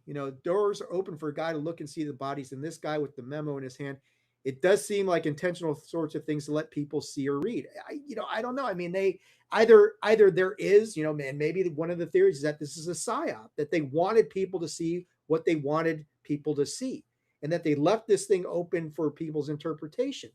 And maybe that's the case, and of course that raises the question, well, like, why? Other than, we've got some real experimental stuff we want to get out there. Let's, blame it on flying saucers, which kind of goes back to sort of to the Wall Street Journal article from last year saying, Yankee Blue and that whole thing, that this was all, or not Yankee Blue or whatever it was. Is Yankee Blue, is that Lukatsky's program? I don't know. They've got so many weird code names. But whatever the project was, that, that it was all a government psyop being perpetrated to cover the real tech we were working on.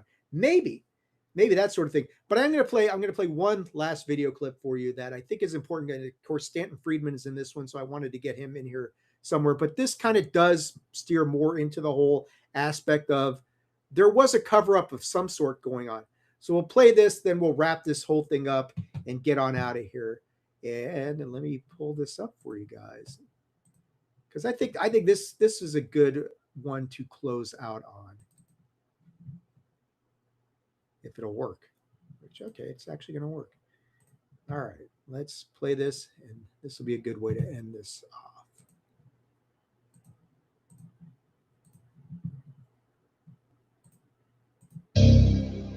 Many investigators believe that the ultimate proof of extraterrestrial visits can be found in Washington, D.C. Over the years, the government has released a number of documents that indicate they took the threats of UFOs very seriously. In the months following the Roswell event, high-ranking military officers like Colonel Howard McCoy waxed enthusiastic about UFOs in confidential memos. He says, you might be surprised to know that because of the excitement of last summer about the so-called flying saucers, we now have a project called SIGN looking into this. We have hundreds of sightings by very credible witnesses. We're very concerned about this, and I cannot tell you how much we wish one of these things would crash someplace where we could recover it. Project SIGN eventually became Project Blue Book, a government investigation of UFO sightings spanning more than 20 years. Even though Blue Book confirms 701 sightings that could not be explained, the program was shut down in 1969. Since the closing of Project Blue Book in 1969, the United States Air Force has issued fundamentally the same statement about UFOs. We undertook a 20-some-odd-year study of UFOs. We didn't find anything to be unusual or threatening the national security. Therefore, on the basis of that, we closed Project Blue Book and we don't investigate UFOs. That is the official truth, you might say. All cultures have an official truth, and all cultures have unofficial truths. It is that shadowy line between the official and unofficial truth that has led millions of Americans to believe that the government is not telling us everything it knows about UFOs. According to Washington, D.C. Attorney Daniel Sheehan, even the highest elected officials have been stonewalled in their search for life out there. Based on what I've been told, is that immediately after President Carter was elected, he contacted the then sitting director of the Central Intelligence Agency, who was George Bush Sr. at the time, and asked to be briefed on and provided information about the issue of extraterrestrial intelligence and the UFO phenomenon. And George Bush Sr. refused to give it to him. While working as a special consultant to the Congressional Research Service, Sheehan gained access to classified sections of Project Blue Book. That's where I actually saw the photographs of, indisputably, a UFO craft that had crashed. And they had United States Air Force personnel in the photographs measuring it and taking photographs of it and everything. And I actually saw a close-up shot of certain designs, insignia that were on the side of the craft. Some kind of hieroglyphics. Recently, Mo Cox, a retired United States Air Force sergeant, came forward claiming that he too saw classified photos from Project Blue Book. This is the only on-camera interview he's ever given. We were all top secret crypto cleared, and the information that we had in our heads would have been extremely valuable to foreign nations. Major took me back, opened the file cabinet. He said, look here. On the front of the drawer, it said Operation Blue Book. He says, this might interest you. In big old thick photo. Roswell, 47. One picture showed 3 dead aliens laying side by side, apparently on some kind of a canvas or cloth, and showed 2 others standing side by side. I assumed they were the ones that lived. According to Cox, the file also contained photos of the crashed spacecraft. Saucer, as they call it, was not round as it's been depicted in most cases. It was more egg-shaped front to rear, from what little I could see. The whole back right corner was missing, just a big nothing. I was counseled just before I retired that I would keep my mouth shut to what I knew, or forget it, I was Fort Leavenworth bound. I didn't want to go to Fort Leavenworth, so I kept my mouth shut about all this until I guess about a year, a little better ago. I finally figured it's time somebody knew that it really did happen.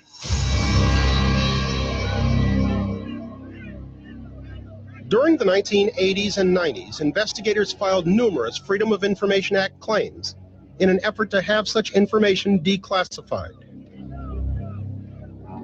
Their efforts were unsuccessful. Here it is. Perfectly normal looking, top secret plus. You never see the plus. That special compartmented information.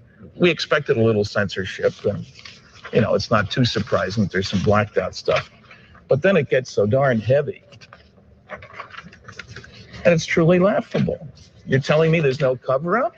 This isn't the documents, remember? This is the justification for withholding the documents. Somebody actually went through and measured this stuff, and it's 75% blacked out.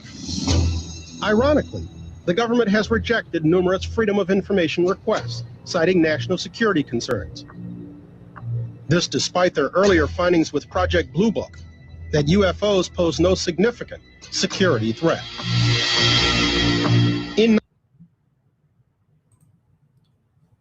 So, a couple of things are interesting in that video. How wild is it to see a very young Richard Dolan and a very young Danny Sheehan?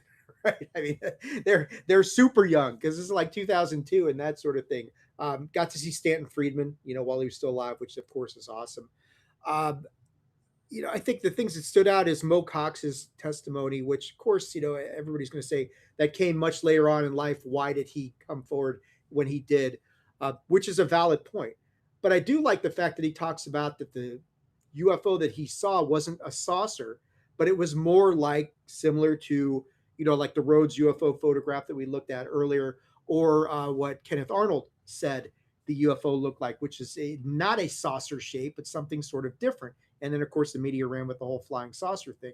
And, of course, Stanton Friedman showing the heavy redaction of not the documents, but the government's justification for why they wouldn't produce the documents. So they're even redacting their own justification for it, claiming, well, this is all under national security, even though as Brian Gumbel said at the end, Project Blue Book said, the UFOs don't pose any sort of threat to national security, but yet they're still going to claim national security as a basis to classify and redact everything. Is it a cover-up? I mean, Stanton makes a good point there. This, you're telling me there's no cover-up, and you look at the amount of redactions on this sort of thing. So, again, something's going on, and I think that's where we're going to bring this episode to a close tonight. Is I really hope in this episode that I've given you guys, anybody who's been watching the whole time, and Mike, especially thank you to you, my friend, for sticking with me the whole time, even through the odd termination of the live feed by our friends out there, whoever they may have been. But I really hope this episode gave you guys something to think about. I really hope when the official episode comes out on the website that please go ahead and download the historical case analysis. Oh, sorry, wrong thing. It's just too far past. Yeah.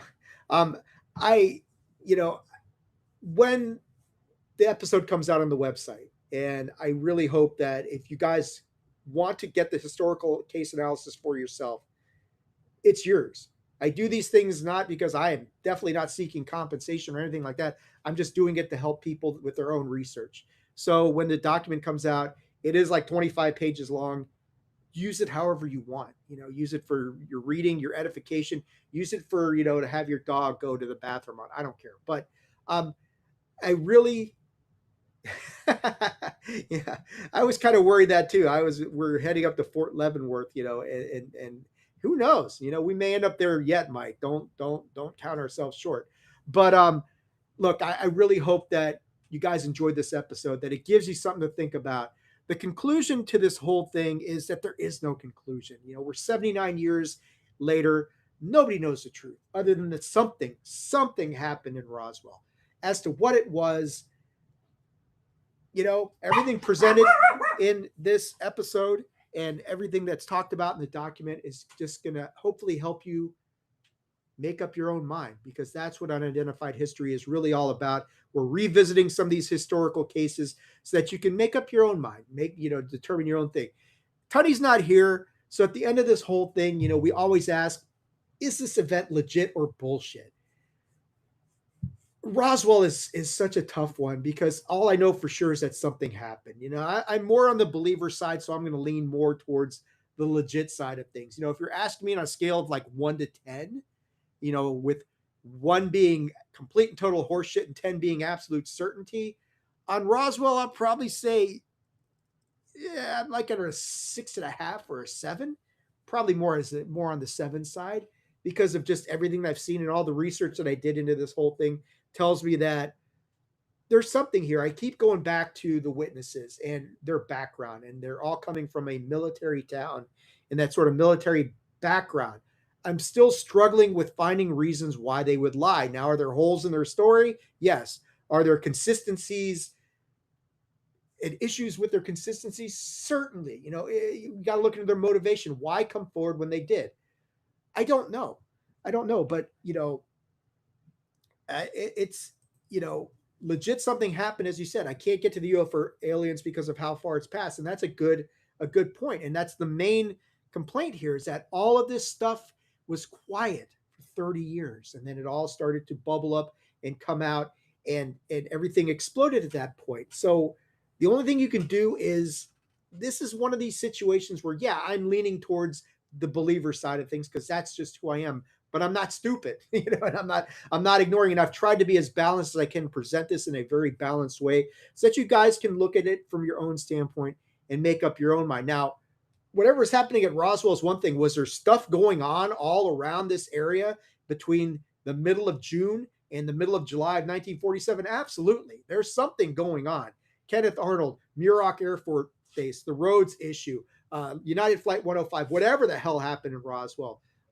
Even if you buy into the Maury Island aspect of things, there's major events taking place all within a ridiculously short period of time. Was it all secret government tech? Was it all, spy missions? Was it something else? Was it all aliens? Was it a mix of all that? Probably the latter. But I hope in these, and I would certainly urge people, if you didn't watch the Kenneth Arnold episode, go spend like 6 hours of your life and watch these 2 episodes back to back, because it really will give you, and this is not me bragging, but I think it really gives a really excellent overview of the summer of 1947 and why this was an absolutely critical point of time for ufology and the study of UFOs and all that sort of stuff. It really is. If there was a crash retrieval project, if there's a legacy program, it's born here in this 1 month period in the summer of 1947. That much I'm sure of. I'm not sure of a lot of other stuff, but I am sure of the fact that if there's a legacy program, there's a crash retrieval program, this is its birthplace, the summer of 1947, possibly Roswell, possibly before that, possibly all of it. I don't know. But I hope you guys enjoyed this episode tonight. And all I will say is that, as far as me, if you want to follow me and keep up to date with what's going on, the best thing to do is to go right over here to attitudeofaggression.com. That is the main hub for the website. That's where Unidentified History is. That is where the Pro Wrestling Podcast is. The Attitude of Aggression Wrestling Podcast is there. We are covering House of the Dragon, which is an absolutely phenomenal series. I urge anybody to check out our episodes of Game Gone Wrong, which at this point, the name of the show is kind of a misnomer, because nothing's really going wrong over there. Also, if you've been watching on YouTube and the whole issue, whatever went on with the stream tonight, conspiracy theories will abound. But those of us who are here probably are thinking, yeah, something was up there. I don't know. But please go to the Attitude of Aggression's YouTube channel. If you're watching this on YouTube, then you're already there. If you're on Facebook, watching it live, then go over to the YouTube channel. If you go there, please hit the like button, subscribe to the channel, turn on notifications, all that fun stuff over on YouTube. But that, my friends, is going to do it for this episode tonight. Again, it's a big event. It is a huge event in the history of ufology. There is absolutely no doubt about that. Mike, my friend, I keep putting the wrong message up here. Let's go to this one. Yes. Thank you so much, Mike, for sticking with me all night tonight. And I really hope I did a good enough job on this episode, because it's a lot to cover and that sort of thing. But until next time, guys, do your research, study your history. Most importantly, as we always say here on Unidentified History, make up your own mind. That's what this is all about. You guys take care. Have a great, happy Roswell day. We will catch you soon, probably for the Antarctica episode is coming up pretty soon. And then I think probably the Green Fireballs case is probably the next one in the chronology. But until next time, really hope you guys enjoyed this. Thank you so much for sticking with me. We will catch you guys really